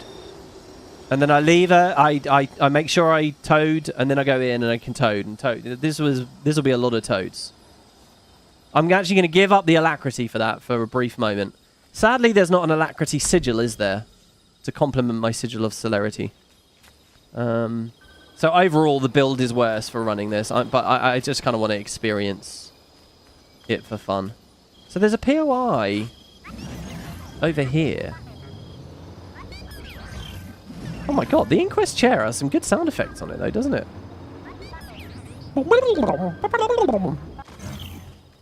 know how to get that. Apparently I'm level with it, so it's not high, it's not low.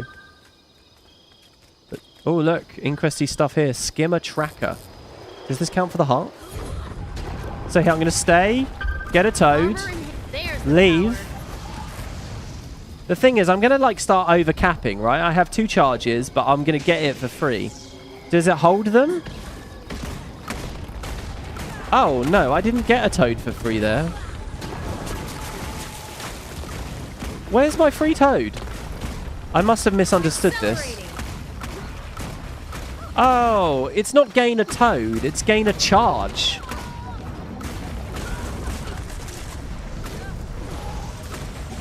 Wonderful.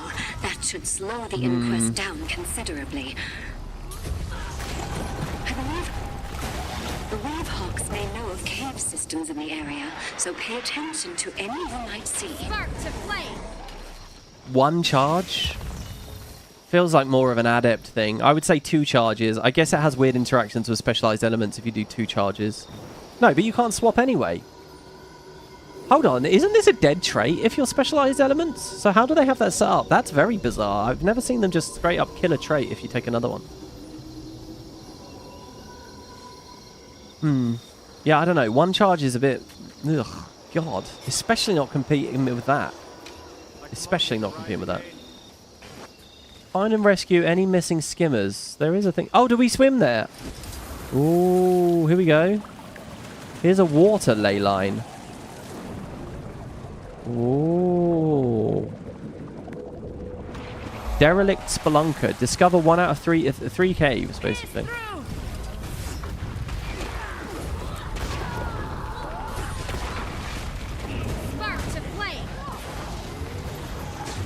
Oh my god, I suck. Missing these fire grabs is super cringy to me.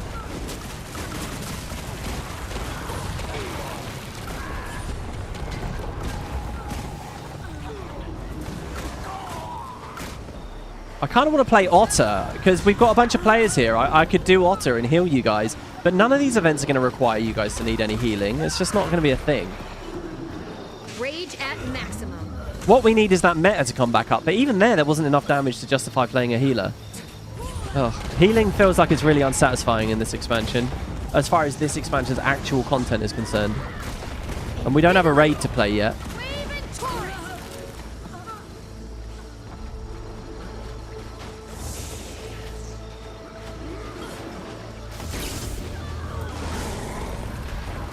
Free toads in this economy?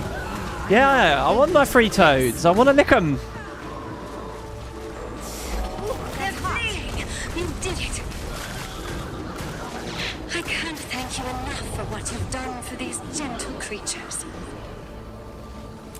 What gentle creatures? I don't even really know the story there. We just attacked a bunch of Inquests. It finished the heart.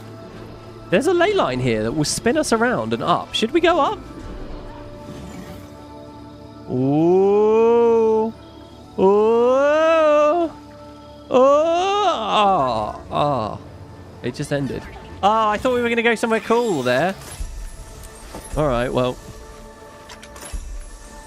Oh, what a pleasant surprise. Let's see what they said to us. Oh, that guy is the big, like, chunky skimmer. You're a real lifesaver, Wayfinder. And maybe I'm even starting to get the hang of this. I feel like I recognize the name in Mud. Is it, or in Mud? Is he been in a lot of the expansions? All right, well, there you go. That's one of the 3 caves, apparently.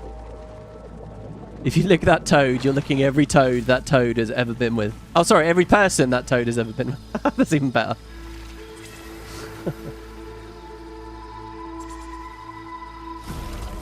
So, we've got a...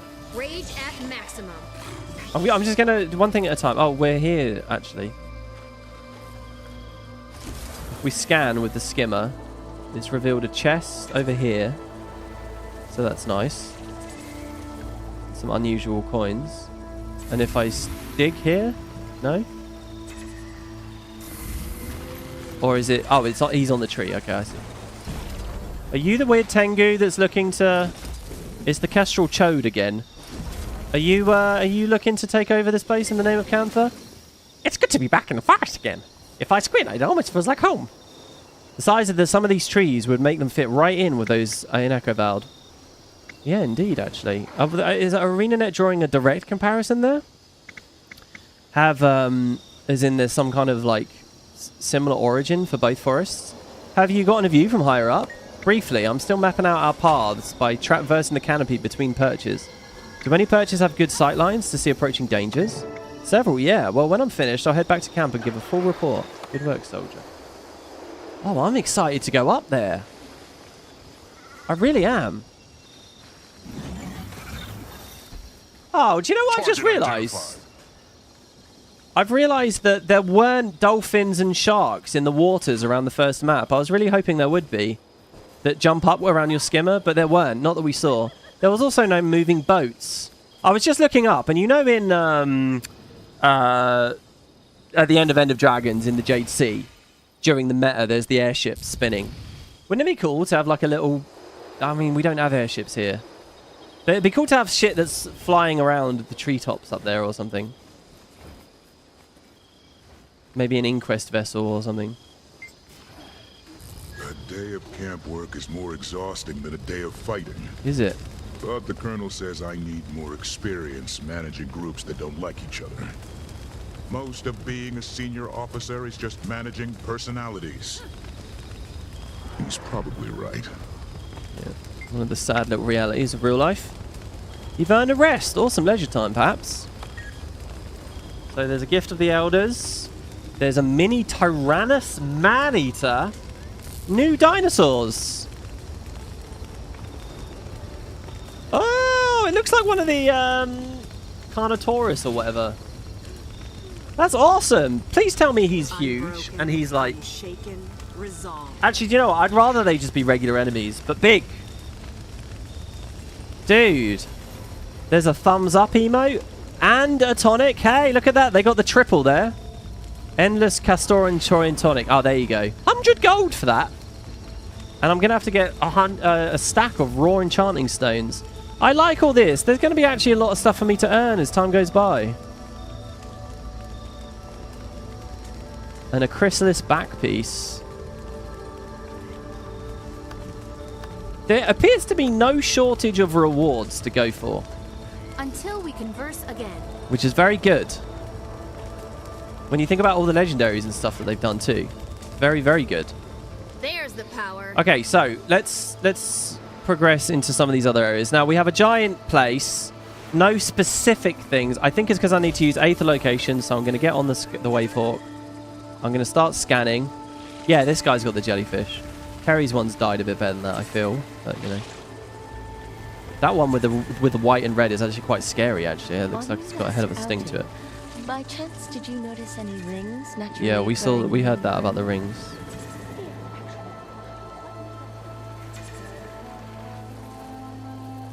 You know that movie I haven't seen for years? The Ring.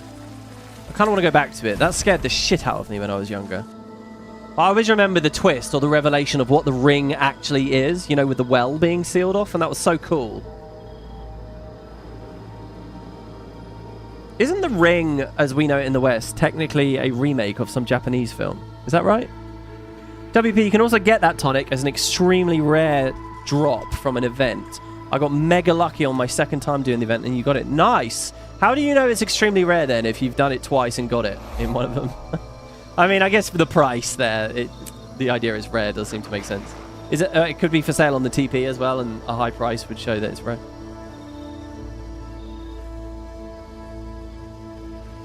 I'm getting some yes responses in chat, and I don't know whether that's about the ring or it's about the rarity. The Lake of Lilies.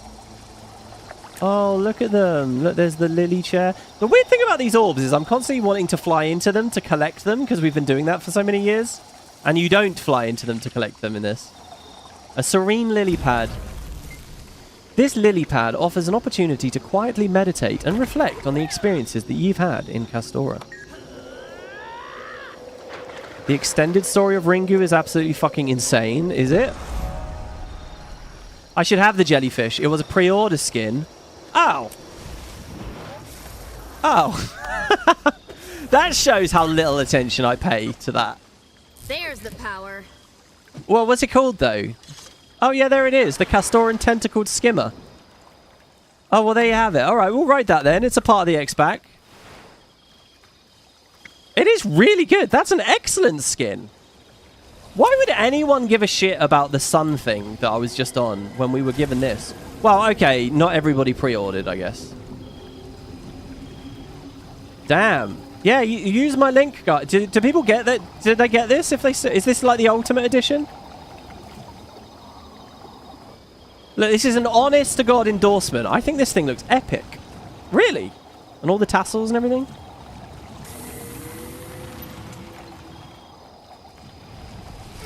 An honest-to-God endorsement there. I say that's good. All right, what else have we got here? We have unlocked specialized elements. Oh, God. All right, so now the buildcraft can get a bit wacky. You cannot leave your selected attunement. Your familiar's basic skill will charge more quickly, and activating it will reduce your weapon skill cooldowns. So basically, this lets us spam the shit out of a single element. And it is really cool. It's a very, very exciting trait idea. It took the world by storm. So since we are a toad, we have pure earth stuff. So what this means is if I get the right balance and the right pace of pressing my buttons, I will be able to spam churning earth. That's kind of the big payoff. But also the little earthquakes and things too, if we think about it in a competitive sense or a break bar sense. So, and you definitely want the alacrity with this. Ellie feels very weird. There you go. Yeah, look, this guy's using the lotus chair. You're my kind of guy. That's brilliant. Well done. Oh, also, he's role-playing as a Tengu. He's a Chengu, which is very good. Oh, also, by the way, you know we were talking about the pistol sound effects?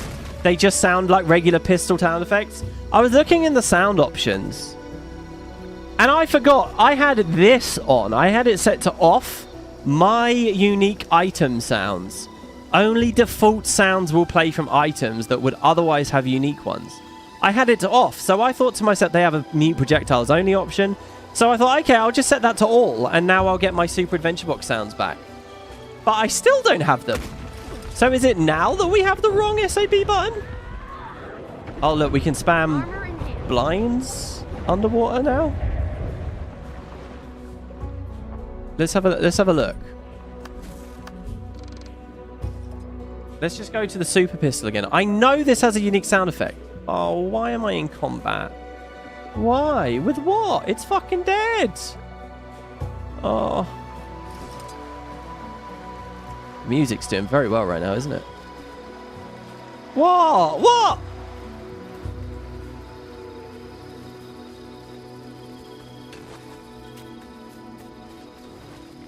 Okay, have we got a weird specialized elements bug? No, we don't. Okay, there you go.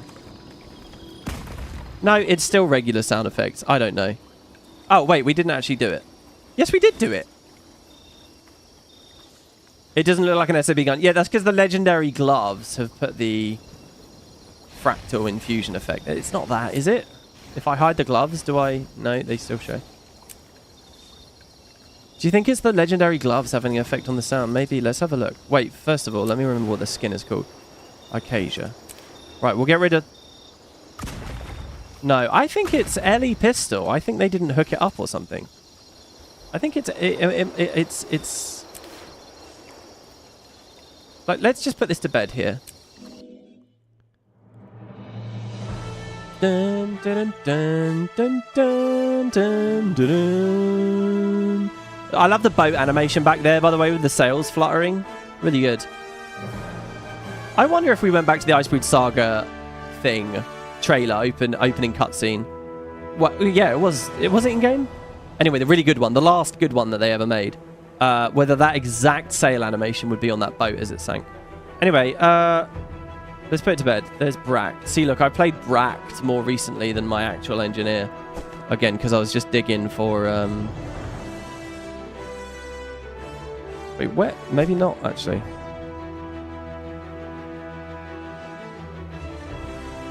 Where the hell is my Engie? There she is.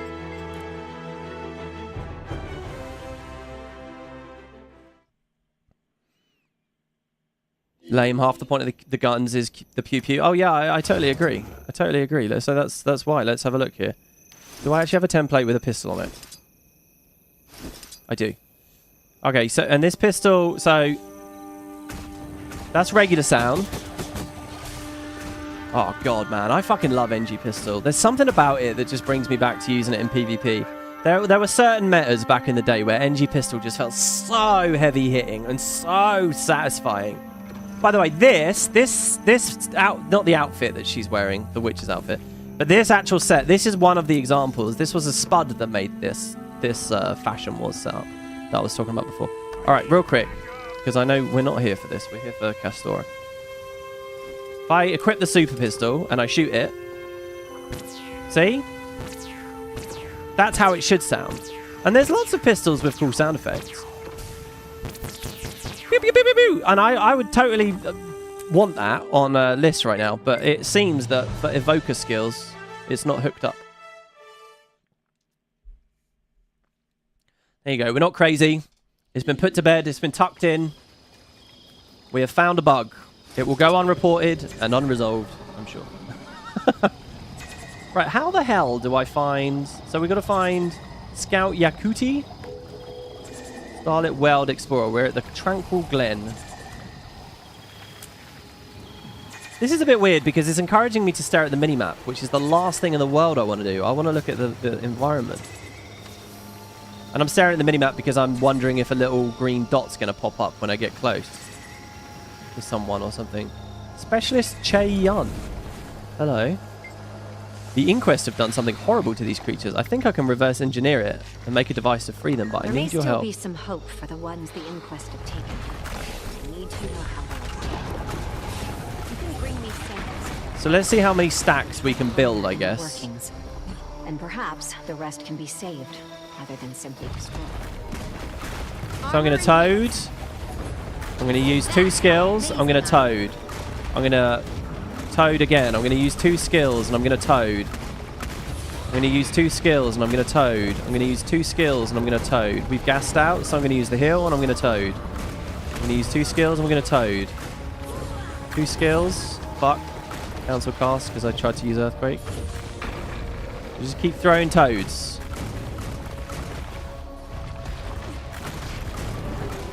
Just look at our boons. It's just quickness and alacrity. Just constant quickness and alacrity. We've gassed out.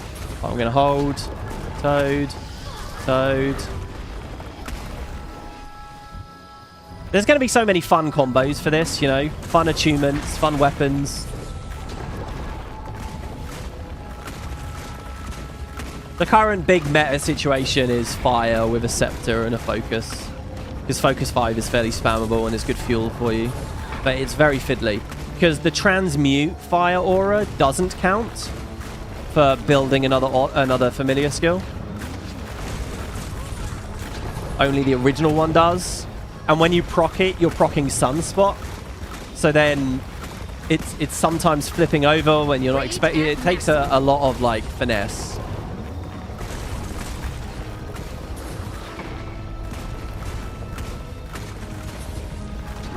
It's pretty satisfying. So cyborg tech samples. Let's grab one here.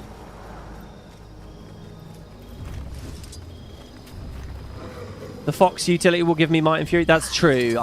You guys have noticed how little I've been pressing it. I should be just pressing it like right on the off, really. I should get in combat. Fuck's sake. And then I should just press it.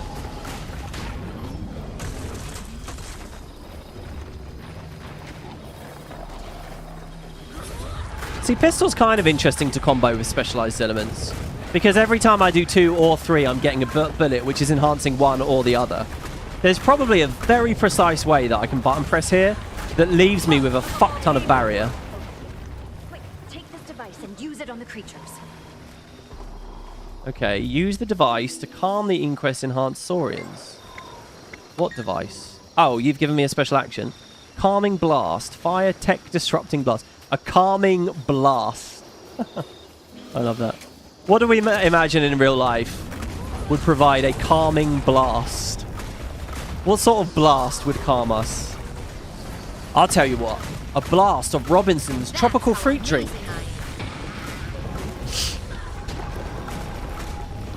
The freshest way to quench your thirst on a summer's day. There you go, Robinsons. Message me. I'll do a sponsorship. I swear, by the way, I had a sponsorship offer came through the other day for like... It wasn't lion bars, but it was something like that. And I was like, holy shit, I would actually be interested in that. There's the power.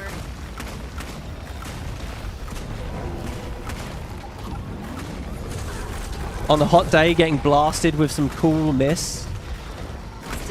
Well, I can imagine that, but I've never had that experience. Actually, I have. You know, like those big industrial freezers you get, right?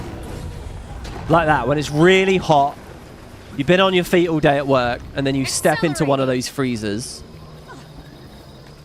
That's getting blasted with cold, and that's very good. Or even for people that haven't worked real jobs, have only ever been in offices, it's like jumping into a plunge pool. Something like that. That's a good blast as well. There you go. There's a blast.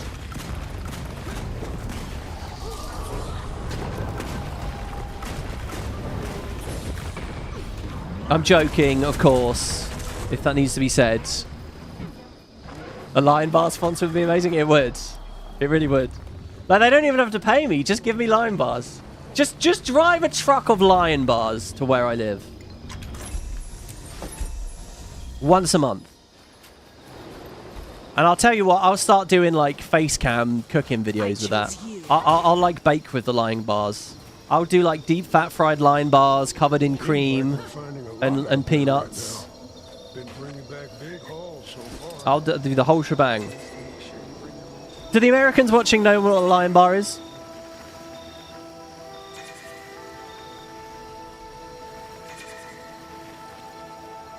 I've been at concerts where they were misting the crowd to prevent heat exhaustion. Oh, that's cool. And that makes everyone look sexy too as well, because you're all glistening and not in sweat, so it's a little bit less gross maybe. We're certainly a long way from a loner now, but despite that, I somehow spotted a Choya. Did you? Where? That's my blood. A Choya here, are you sure? There's the power. They look more like fruit than a cactus, but trust me, I'd recognize those chittering voices and that waddling gait anywhere. Maybe we should try to make contact and see what they know. Well, it headed north, so maybe that's where they're living. I spent enough time with Narcisse on our voyage to know that she'll be interested in this. Hey, that's a nice little story touch too, actually, referencing the fact that these people did spend 2 weeks on the boat and probably would have chatted with one another. Just a bit north. That's where chat told me to go as well, right? Just a bit north. So we gotta found. What's going on with my voice today? We gotta find Premhawk. And we've got to find Tremor. Oh, Tremor is so close to... Tremor is so close to Tremor. Is anyone missing Tremor at the moment? We'll get back to Tremor before the year's out. Tremor and Macon. The dynamic duo. Waiting in the wings. Ready to wow us. I'm looking at a cross-section of a Lion Bar. We do not have a similar thing to this. I never liked Lion Bars as a kid, but the older I got, I do like them. I don't have them very regularly. And by that, I mean I probably haven't had a Lion Bar in about half a decade. But they're good.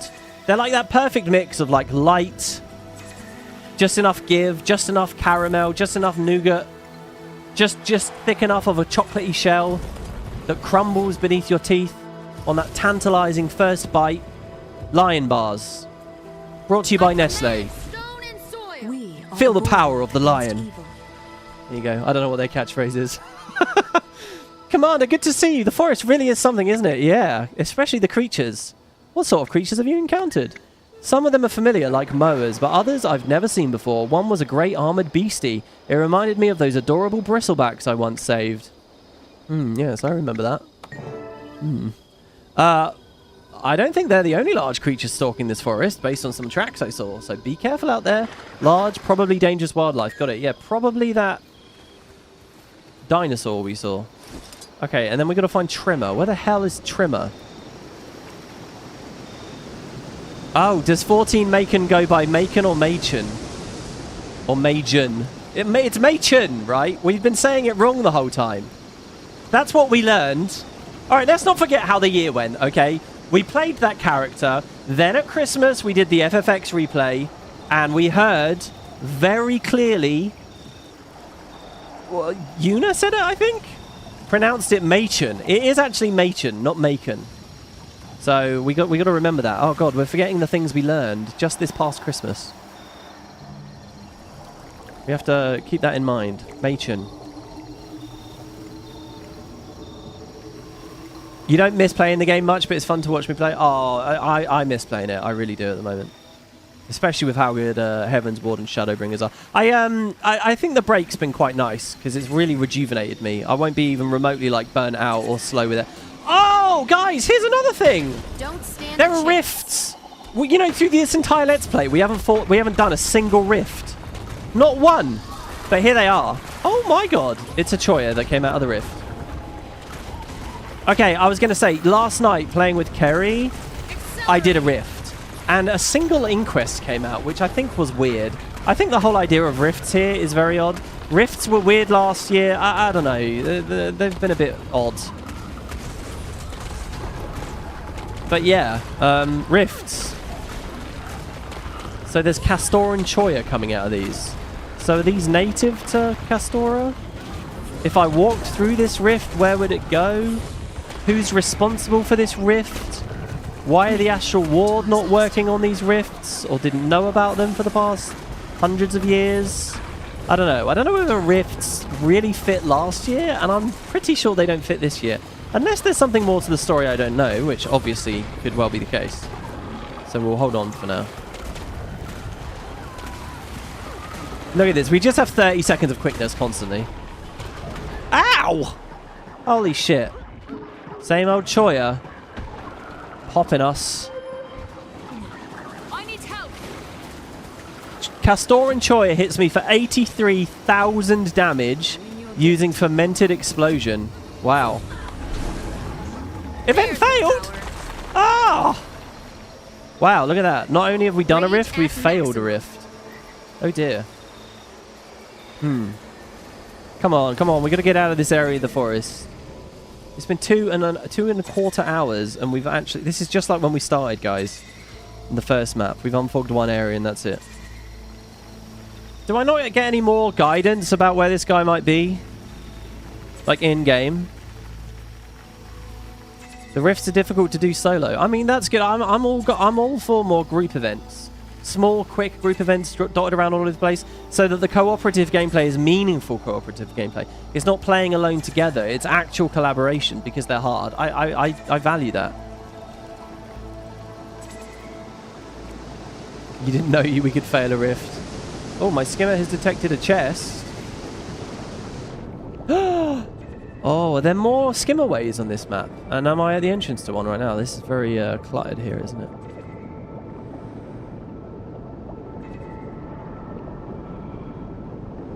Oh! An explorer's diary hidden beneath this waterfall. Most of the pages are waterlogged and illegible. Yeah, we are trying to read it while still underwater. At this point, I'm fully convinced that this forest is haunted. Or at least something is tracking me. I should have listened when they told me not to come in here, that the game was too big for even a hunter of my repute. Oh, you know what this is forcibly making me think of? Pre-Heart of Thorns, the Dragon Hunter teaser trailer, right? Dragon Hunter. Big game hunting in the giant forests of the Maguma. And look what we have here. This had best be like one of the OG Dragon Hunters here. The game is too big for a hunter even of my repute. The real torment here, though, is the one that remains unseen. I feel it, breathing in rhythm with the forest, matching its steps to the beat of my heart. I know it's futile, but I keep looking over my shoulder, just in case. I know it can see me. I'm on my way out of here for good. Whether I leave whole or in pieces, I hope I never see these charmed woods again. I can't bear to read and relive these recorded memories ever again, but to destroy them feels wrong. They should remain in the land that bore them, far away from living eyes. But where can I hide them so no soul, mortal or immortal, will ever read of my horrors? Yeah, just bung it in some water. Of course! Behind a waterfall! No one would ever think to look there. Oh, so good! Oh, stop me from being a sarky prick. Because they got there ahead of me. That's so good. Huh. Oh, excellent. I think your XP bar is full. Oh, you're right. It is full, and it's been full for a while. Alright, Convergent Evolution. While the slipstream... So, activate slipstream boost to allow for increased height when using hover, as well as increased base movement speed for the duration of the skill. So, we're going to unlock a new ability. While slipstream boost is active, we can hold down hover to ascend further into the air than previously allowed.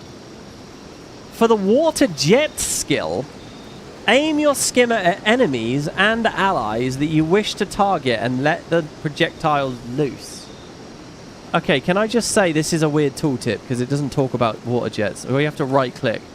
Water jets fire a set of projectiles at your current target or target direction, damaging hit enemies and healing allies. Oh, so it damages enemies and heals allies. Oh, so I shoot the people in the tents? Is that it? Hold the skill to continue firing projectiles up to the current maximum ammo count. So this isn't based on endurance, it's based on ammo.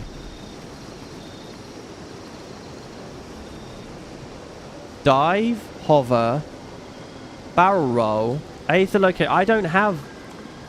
How do I pew pew pew pew pew?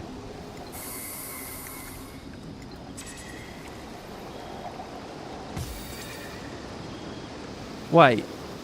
How do I... What? Do we get off and back on again? Ah, okay, here we go. Slipstream boost. Activate slipstream boost to get increased height. Oh, it's got a really pretty animation. Oh, well done. Well done. Holy fuck. Oh my god. They didn't fuck around with this, did they? Wait, where's the animation? Why didn't they do it? Where's the animation?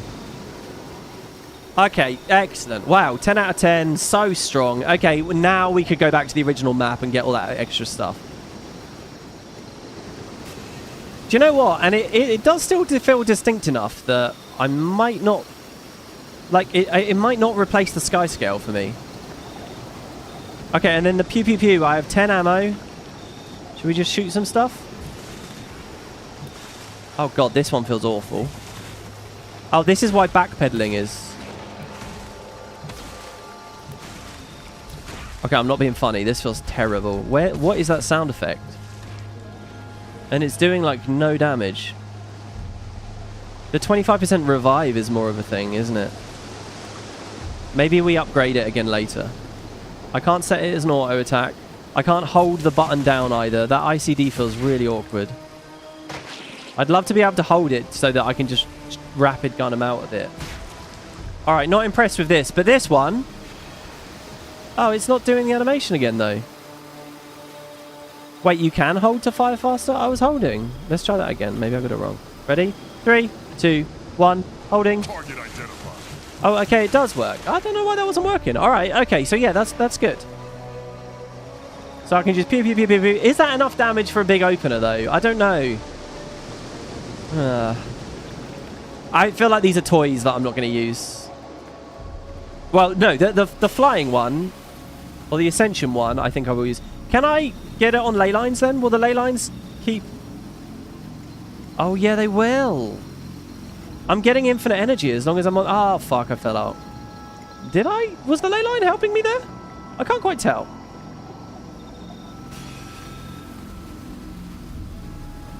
Just wanted to mention the interesting thing with the skill 2 and tap on the the skill 2 on the skimmer. You could just tap hover, like hold for a second or less, and have almost infinite stamina and gain lots of height. So I press 2 and then tap. Oh, I see. You only get the animation if you're not holding space. If you just tap the button without pressing anything else, you see the animation. But does that cost me height ultimately? Let's see. I tap it. Like, so you're saying like this, right? And we're fluttering our way up for the duration. Feels a bit iffy. So I'm going to tap.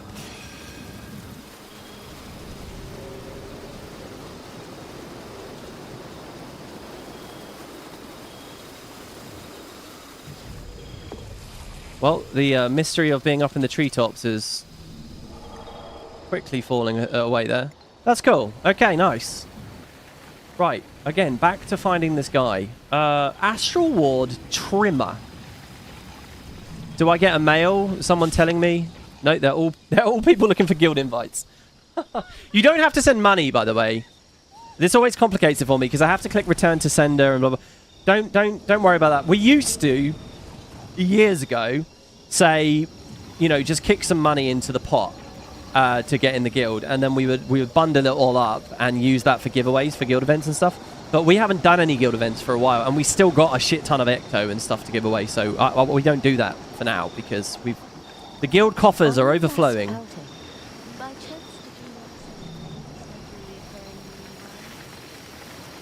If and when Arenanet puts some energy into the guild missions and stuff like that, and helps with the rewards and gets people interested in that stuff again, I would love to look into that, and we could, you know, do weekly guild missions and then do a giveaway of sorts at the end each time. I do feel, I mentioned this before, I do feel very guilty because for years, Spuds and Game Masters were running those. Like every week they'd meet up, every week, and I so rarely came. And I am racked by guilt with that. You know, I guess there wasn't an obligation for me to do it, but you know.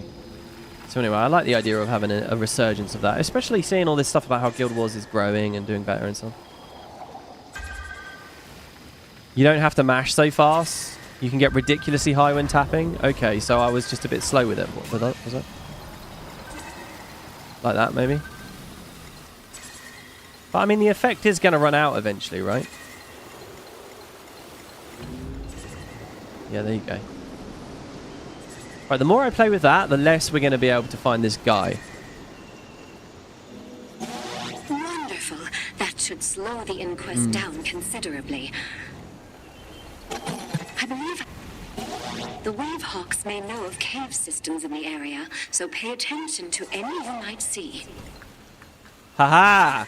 Saffron, Synchron Scheme. I had a little theory. That one of the players that was playing with me right now in this squad was leading me to the spot. I could feel it in my bones. So I just saw a stationary blue dot and I went to it, and I was right. You were doing that. Thank you very much. That's awesome. This little conduit crab just helped us out in a big way, guys. There's Trimmer. Aha. Whitefinder. I've been tracking the rivers in this area, and they might provide easier travel than us slogging through dense forest. Oh, what have you found? Well, I'm charting a layout of the waterways, but it's looking promising. Although I did encounter some Inquest presence along the river north of here. They can use rivers for travel too, of course. Well, things are calmer around camp for now. Guess I should make sure everyone is doing okay out in the field. Yeah, let's go north, Liz. Let's go north. Let's take our jellyfish and travel to the great beyond. Oh. I hope to not get stuck on that tree root there. Oh, there's a bogger here. Happy to see bogger. We obviously had that thing last year where we were wondering about the bogger in JW. So I can 5 toad, 4 toad, 3 toad, heal, toad, toad, and then all my buttons are back. I wonder if there is a tanky, obnoxious enough version of this for Wild vs. Wild roaming or whatever. No, you gotta come over here. Really, we want to get the big buttons on cooldown as fast as possible.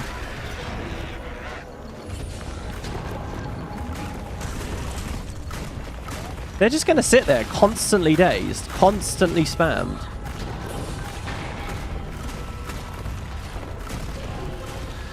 Or knocked down. How am I enjoying the expansion so far? I'm disappointed that they're not longer, but overall I'm having a blast. Hello, Magister keyed in. Oh, Commander, how delightful. You've come to the right place. The magic is absolutely overflowing here. This place is defined by magic. It permeates everything. The plants, the animals, even the soil itself. We need to understand it better to know what we'll face here. Perhaps you can gather some samples. Ley line emanation samples gathered. Okay. We have a hero challenge here, by the way. A ley line... Oh, is that one of the emanations? Okay. Oh. Do I press F on it?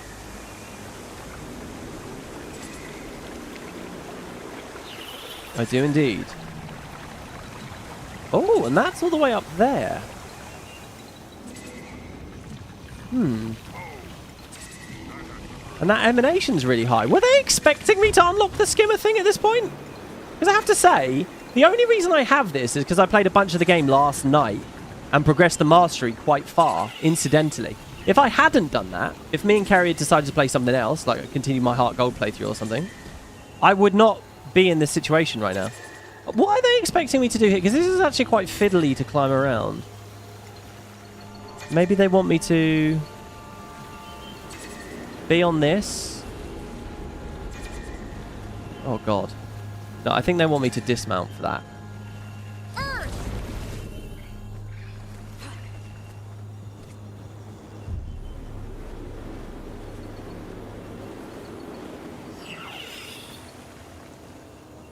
And then I'm going to tap 2, hold space, and dismount.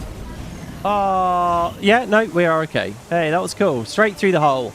The gnarled tree roots are siphoning the magic here, starting the process that will eventually disperse it through Castora's food chain. Are we going to learn that, like, seer magic has caused these trees to be able to take magic in, and we're going to get the origin of the fucking pale tree and the Echovald forest as a freebie? We've nearly finished Evoker now, guys. There's not much left. There is the Elite, which is quite exciting. 1 skill and the Elite. So here's our final regular meditation. Toad's Fortitude. It is the Toad-related one. Block incoming attacks for half a second. Then strike nearby enemies with shattering rocks. You will grant protection to nearby allies if it was successful. And if Earth is your specialized element, then it will give resistance and break stun. Most importantly, there's 4 bleeds on that. So it is... I'm going to swap it here. So at the times when we gas out, we can use this to fill the gap. Something like that. Maybe. I love this vibe of going through... We could have come through this adventure as a swashbuckler or something. But no, we've gone through it blatantly as an Inquest. By the way, speaking of skins, there's a skin set that came into the game some point last year, I think. Guys, I'm asking you in chat to round this out for me, because I missed this when this came in the gem store. A friend of mine was wearing it on his male human. Basically, he likes to look nearly naked in-game. On like a big hairy bear type character. And he was wearing some clothes that I vaguely heard about them coming into the game, but I hadn't actually, like, followed them coming into the game. They are crazy. I think if I type beach, it will come up. Beach? Oh, if you spell it right. No. Swimwear? Oh, no, I don't own it. Hold on. I don't own it. I just want to get people's take on this and talk about this, because this is news, so to speak, that I hadn't covered at all. So there's the beach hat. I guess we can put the hat on. The gloves is just a bracelet, right? Oh, those are the trunks. This is from the new expansion. No, it's not beach. Fuck, what's it called? Swimwear? Okay, it's the swimwear. This beach stuff is from the new expansion, I guess. Breezy, yeah. Look at this. Look at this. All right, there's only a chest piece and a leggings. I don't know what they sold this for. I don't know. Yeah, how did WP miss the swimwear release? I heard about it, but wasn't interested enough. Okay, usually. Okay, so look, here's the background to this. Arenanet can be very prudish, and therefore their audience can be very prudish. All right, I'm not a very sex negative person. I'm not fearful of the human body. I don't, if you're going to sell sexy clothes and stuff, I have absolutely no problem with that. And sexy stuff sells well. But there's a certain type of person in my generation that has major problems with this. Like people ranting about the school. There was someone in Discord that I still completely disagree with that was like completely offended about the school clothes outfits. Like they can't see them as anything other than like a weird sex thing. Like it's just insane to me. Like I think people are nuts. I think having characters in bikinis and armor that is clearly not armor, I don't care. It's fine. Have fun with it, right? Have the option available too for heavy. If you want to play a female character and have them in heavy plate, then that should be an option in the game. But that shouldn't be exclusively what we lean on, right? We shouldn't be fearful and concerned and panicked about, whatever moral outrage over stuff like that. I really think that that's a waste of time, and that's sad, actually. So, Guild Wars 2 in the early days, they came out with, yeah, look, our armor's real armor. It's actually, would defend you, blah, blah, blah, blah, blah. But I think the pendulum can swing too far into prudishness, and I think the pendulum has been too far into prudishness for Guild Wars 2. So it blew my mind to realize that last year they've relaxed a bit, and they've relaxed in the name of the almighty dollar, all right? Who cares about standards? Who cares about, whatever soapbox we're on? At the end of the day, making money is what matters. And I watched a Tomb Raider review about this, by the way, and the ludicrous stuff you can dress Lara up in. Check this out. This blew my mind. This is actual clothes. That's not even the stuff, is it? What are the... No, there's an even crazier one than this. Light and light. What's the other one, guys? There's one where it's like the straps of this G-string or whatever. It's like they're different. One half of it is like a belt, and the other half is not. And I'm telling you, like it's really... Like, on the male, it was so low down. Like, the guy basically just has his pubes out. It was incredible. This is not the same set, because the set I saw yesterday also, like, the fabric goes right up your bum crack. Like, it leaves nothing to the imagination. Oh, it's right next to it. Okay. Okay. Yeah, this. Look at this.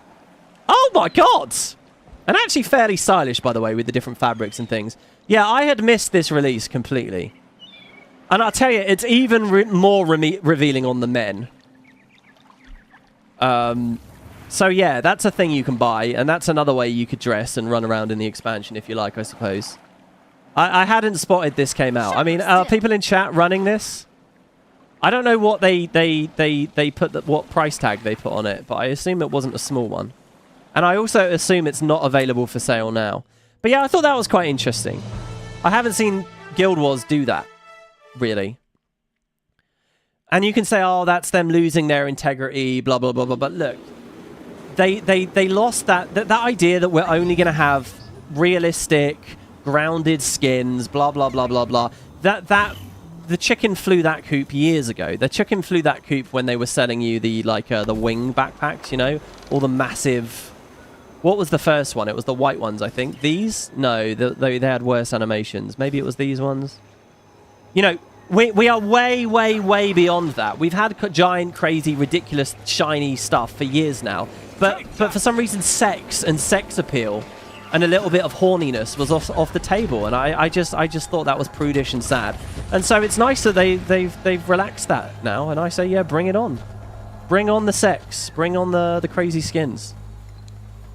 The chicken flew that coop at launch. I wouldn't say launch. I honestly felt like we were okay with it. Even after Halloween and when Fractals came in, you kind of had the slightly glowy Fractal backpack. But generally speaking, I think we made it a little bit further than that. It was still fairly grounded and subtle with Flame and Frost, I think. You know, like Canucks gauntlets from Flame and Frost with the really like crazy magical, well, not even by today's standards, not that crazy, but they had a bit of a visual effect. I remember that was really exciting to people. Wait, I don't want to sky scale. I want to find another way. But we're way beyond that, you know. Like, you'll find some players play real fashion wars, so to speak, and they do the grounded skins. And, you know, I think if Arenanet really wants to cater to that vibe, like, and this isn't just a Guild Wars thing. This is kind of again, it's a live service gaming thing. Like, I saw Reddit had on my front page. I haven't played the new Battlefield. I'm not really a Battlefield fan, to be honest. But a new Battlefield just came out, right?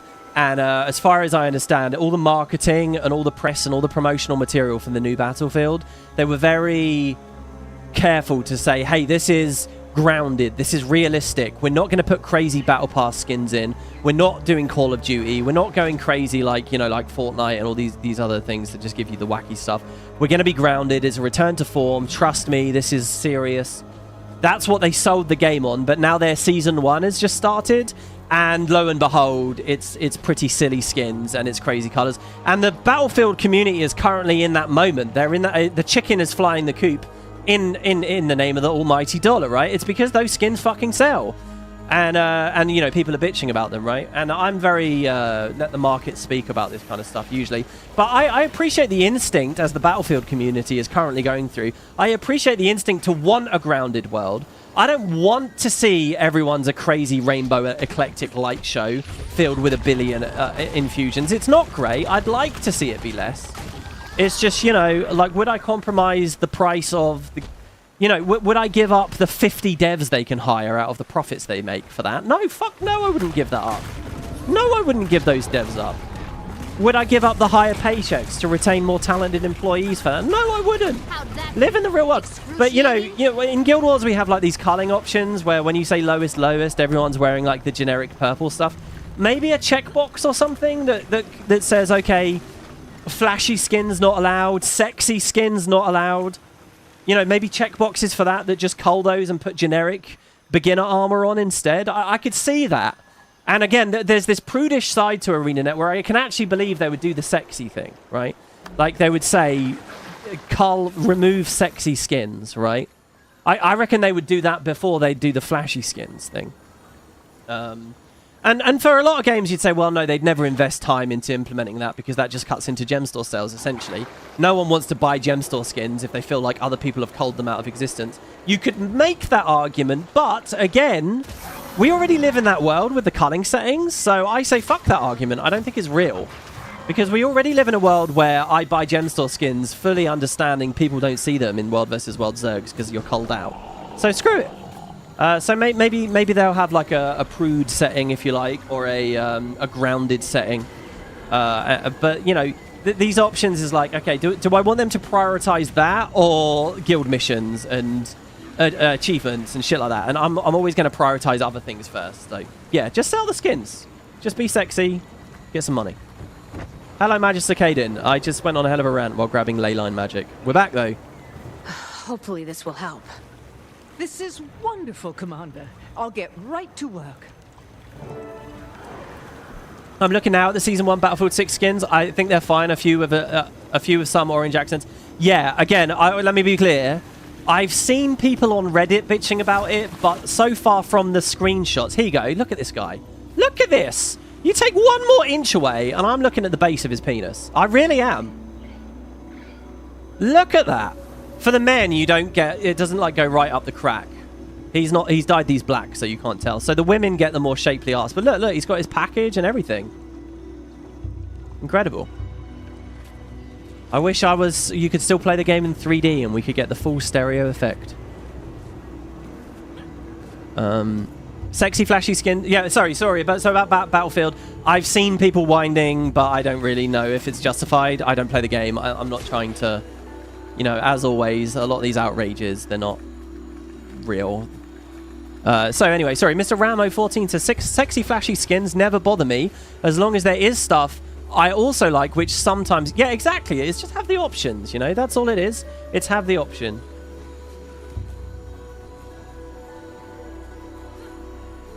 I think that's the most enlightened approach. And,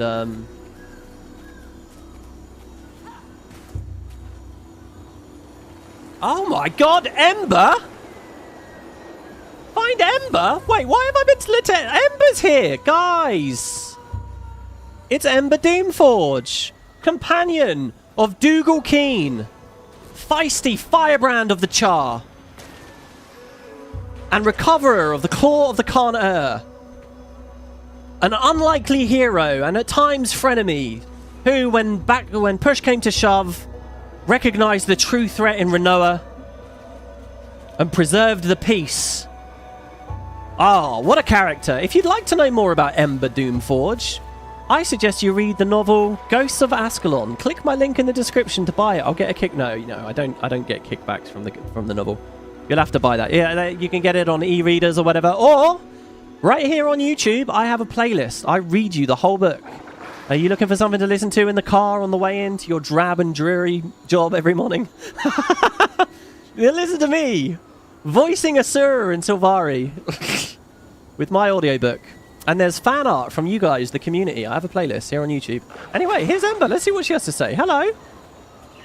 I can't say it's much of a surprise to see you skulking around. I can. A tiger can't change its stripes, Commander. We're trying to get a network of listening devices set up to keep track of the Inquest. And anyone else who might be moving around out here. You already know what I'm gonna ask. I sound just like her in the audiobook. Just like that. I'll see if I can find some good spots for them. Honestly, you go listen to that. It's an impeccable impression. I can't believe you remember that human's name. Well, I've read the book twice and done an audiobook of it, so I'm fairly good with the memory of it. If I actually do produce an audiobook or a let's read of the other two, I bet my retention of those will go up as well. You know, it's how, like, when you're learning stuff, you write it down, and if you regurgitate something in some way, like teach it to someone else, you remember it better. The only part of that book you remember is when they exit Ebonhawk through the pipe. Yeah, that's a memorable bit. Surely you remember the catacombs at the start. And probably you remember the like puppet show at the start. The vigil scene.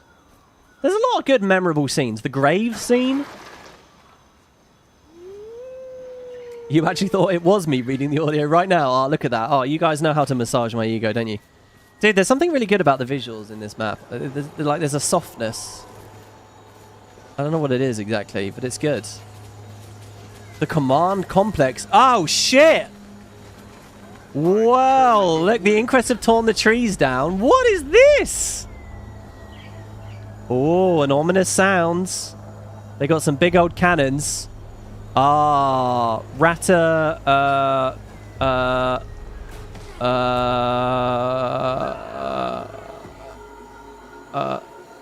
Primus. Rata Primus flashbacks right here. It also feels a bit Desert Borderlandsy, doesn't it? Oh, that guy's called his turtle La Turtle. That's very good. Especially considering we're playing on NA right now. So here's a listening device hiding spot. You are not carrying a listening device deployment kit. Oh man, we got the elite unlock. The elite is basically all familiar skills at once, right? But it doesn't actually... Does it count as a familiar skill for the purpose of other traits and charges and stuff? Does it count as 4 familiar skills for the purposes of charging? I don't remember how it actually works. I hope it's more than just button for many effects. Right, so we want to go to her. There's a green hand. You remember listening to me reading the catacombs bit? Something about a golem. Details are gone. Yeah, they fall through the floor. Accelerating. There's one, and look, that's Zin stuff, guys. Look, we're dealing with Zin's story right now. Oh my god, wouldn't it be epic if she talks about, if she reflects on the catacombs and talks about Zin? They were going for the golem's eye.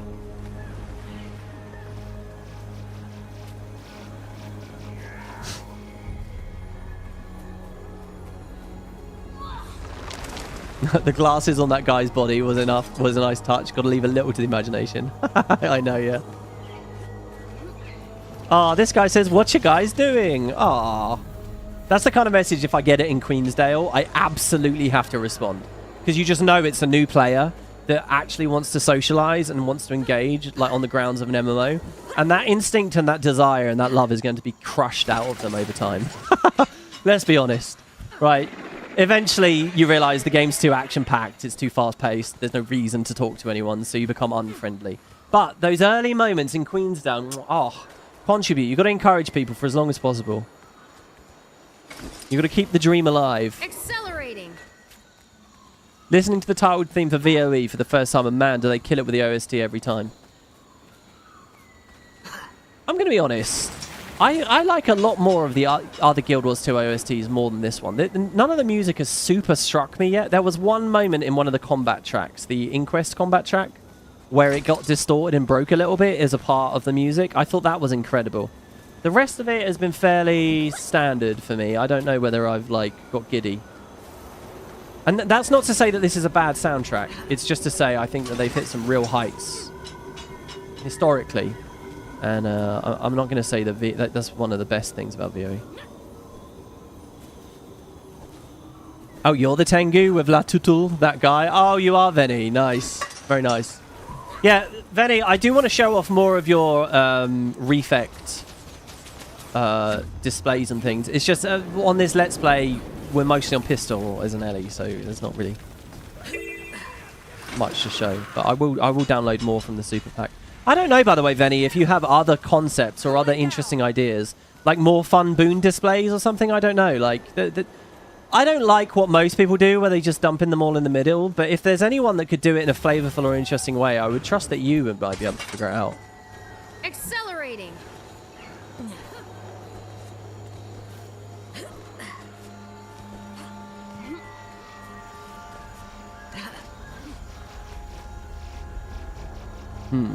We've got to find another thing to put a listening device onto. The cycle lens is your favorite?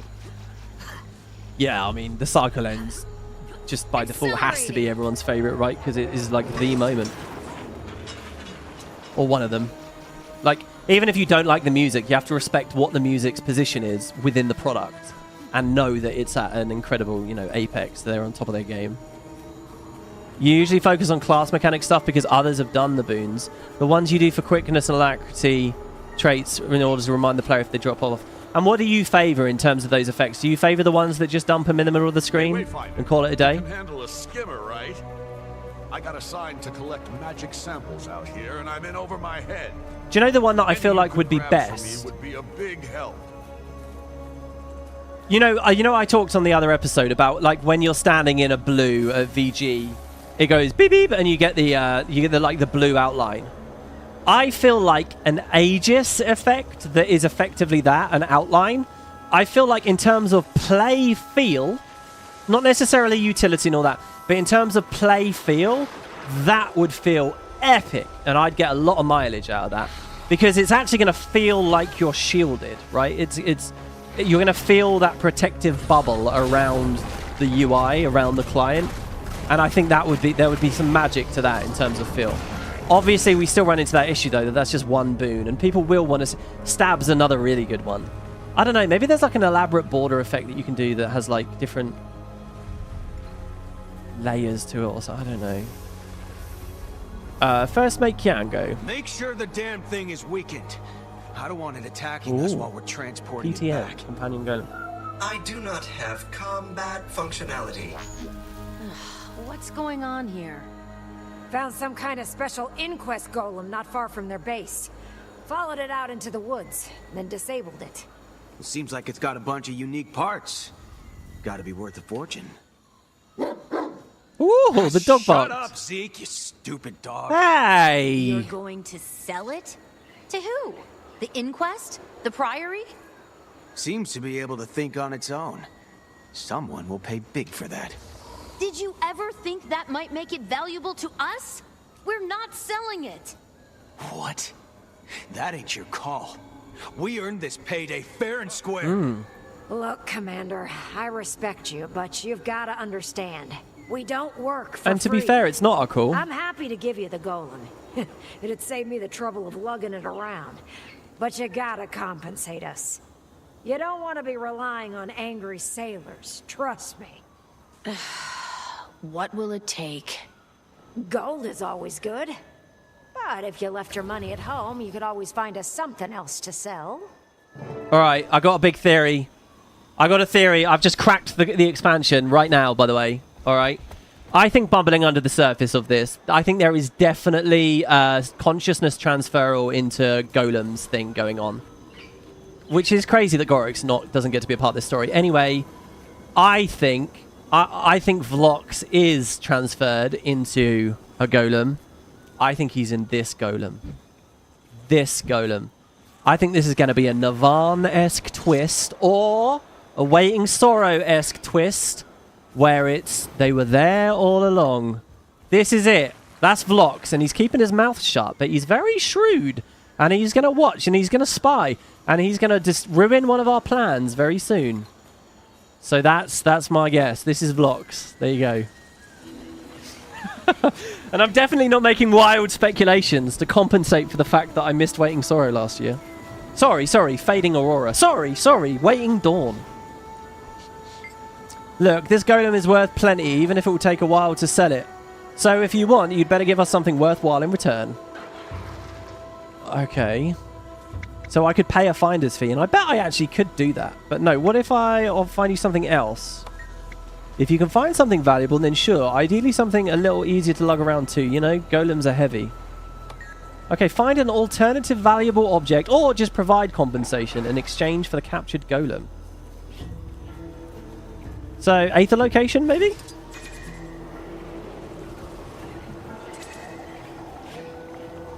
Oh, look at the colours! Look at the bright reds on the bridge, the blues here. It's an ambush! Cover the flanks! Oh, people are being ambushed by some Inquest. I'm going to go tag that. Ah, there was a very unfortunate bit of pop-in there with the leaves on that thing. I'm really digging this forest map, guys. Oh, I didn't dismount. I've got to remember that that's how that works.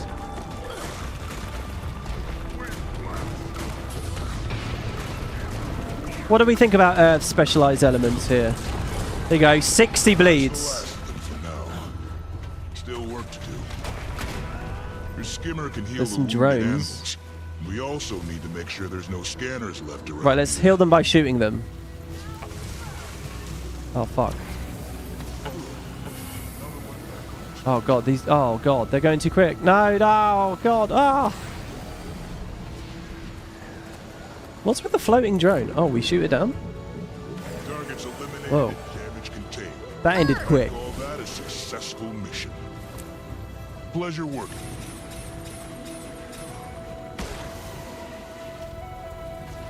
You were surprised by Waiting Sorrow too? You remember gasping a little? How? Look, I maintain, alright. I maintain. She was barely in the game. She's in like 2 scenes before the reveal. There is no time to even... The thing is, right, like they introduce you to like 7 Coden. I can't retain all those random-ass Coden names. She's there at the council, and then there's a brief moment where she's there at the homestead.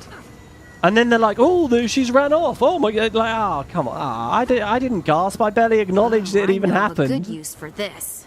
I was too busy thinking about the Eye of Janthir. The Balthazar reveal is crazy. I really loathe the Balthazar reveal, I have to say. And didn't it happen out of game in a trailer as well? Wasn't it in a trailer that they effectively showed off that he was going to be in the story? Just felt off. Maybe we can break this destabilizer and collect. I like how that was sucking me in there, by the way. That was quite cool. Well, let's scan again. Find an alternative valuable object. Oh, I feel awful, guys, because we're getting near the end of the episode. We've actually got out into the map now, though. We are actually exploring, and we've progressed the story. What did you see out there? Anything promising? Huge. We've only scratched the surface of it. The director wants us to focus our search for now, though. It's just as well.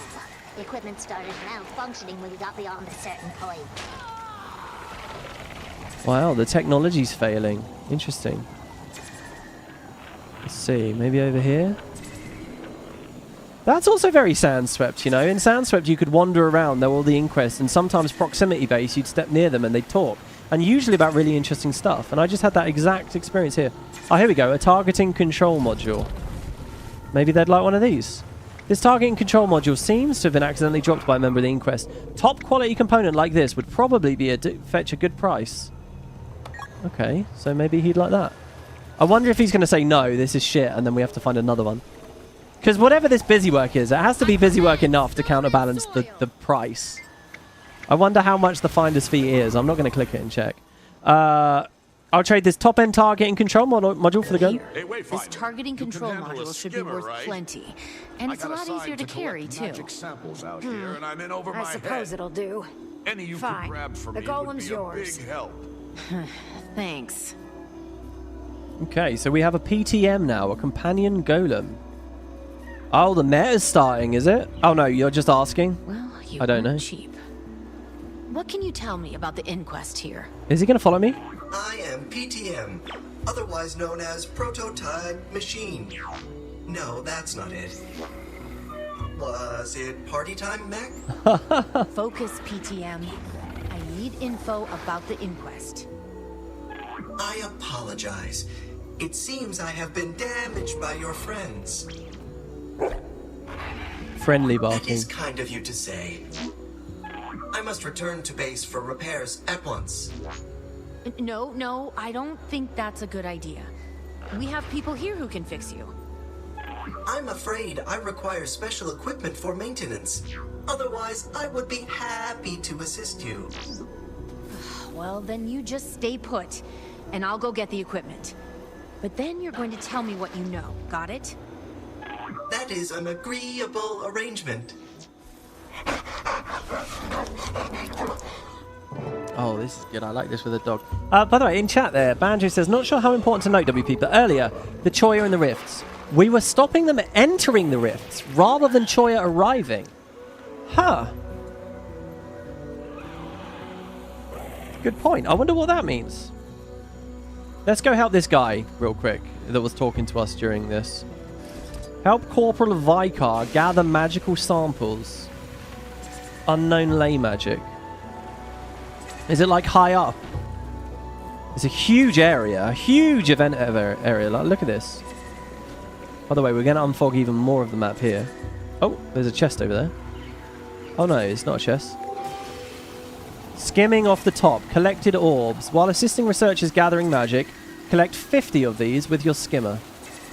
Oh, look, they're all these. Okay. This is cool. This is kind of like a variation on the, this happened in Nios, right? Right, let me check this ley line. Can I just skim into this and stay with it forever? No. That must be a later mastery. It must be a later mastery. And without it, it's actually quite difficult for me to get some of the higher orbs. There's two low down here. That one's respawned already.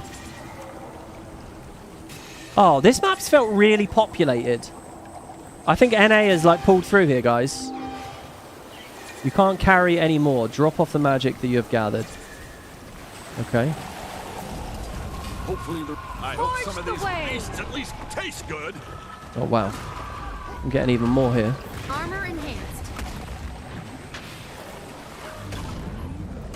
Now, these treasures I make appear with the skimmer, but do I need to be on it to collect them? No, nice. Oh, I'm really happy to be getting these coins.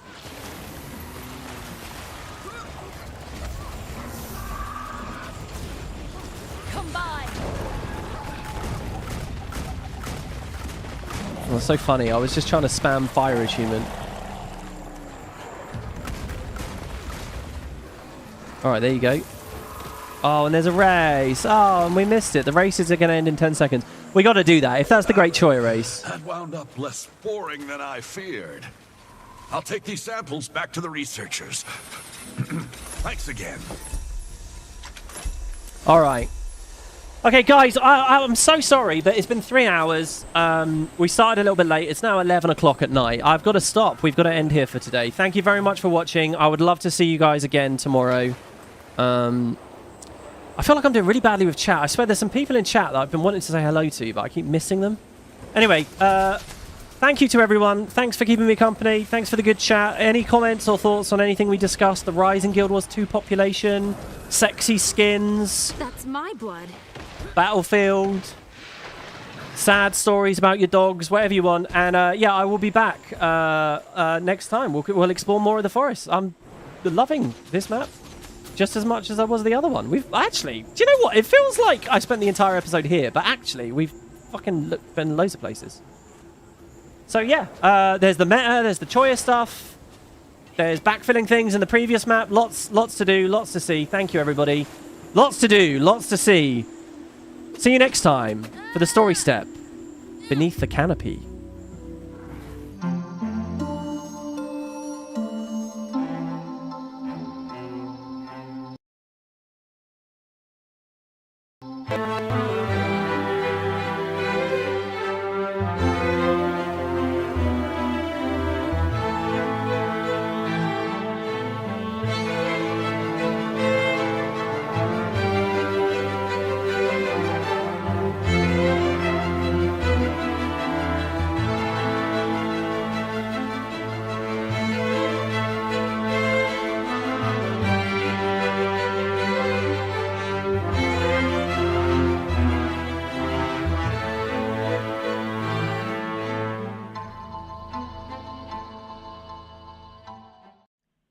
Eat lion bars.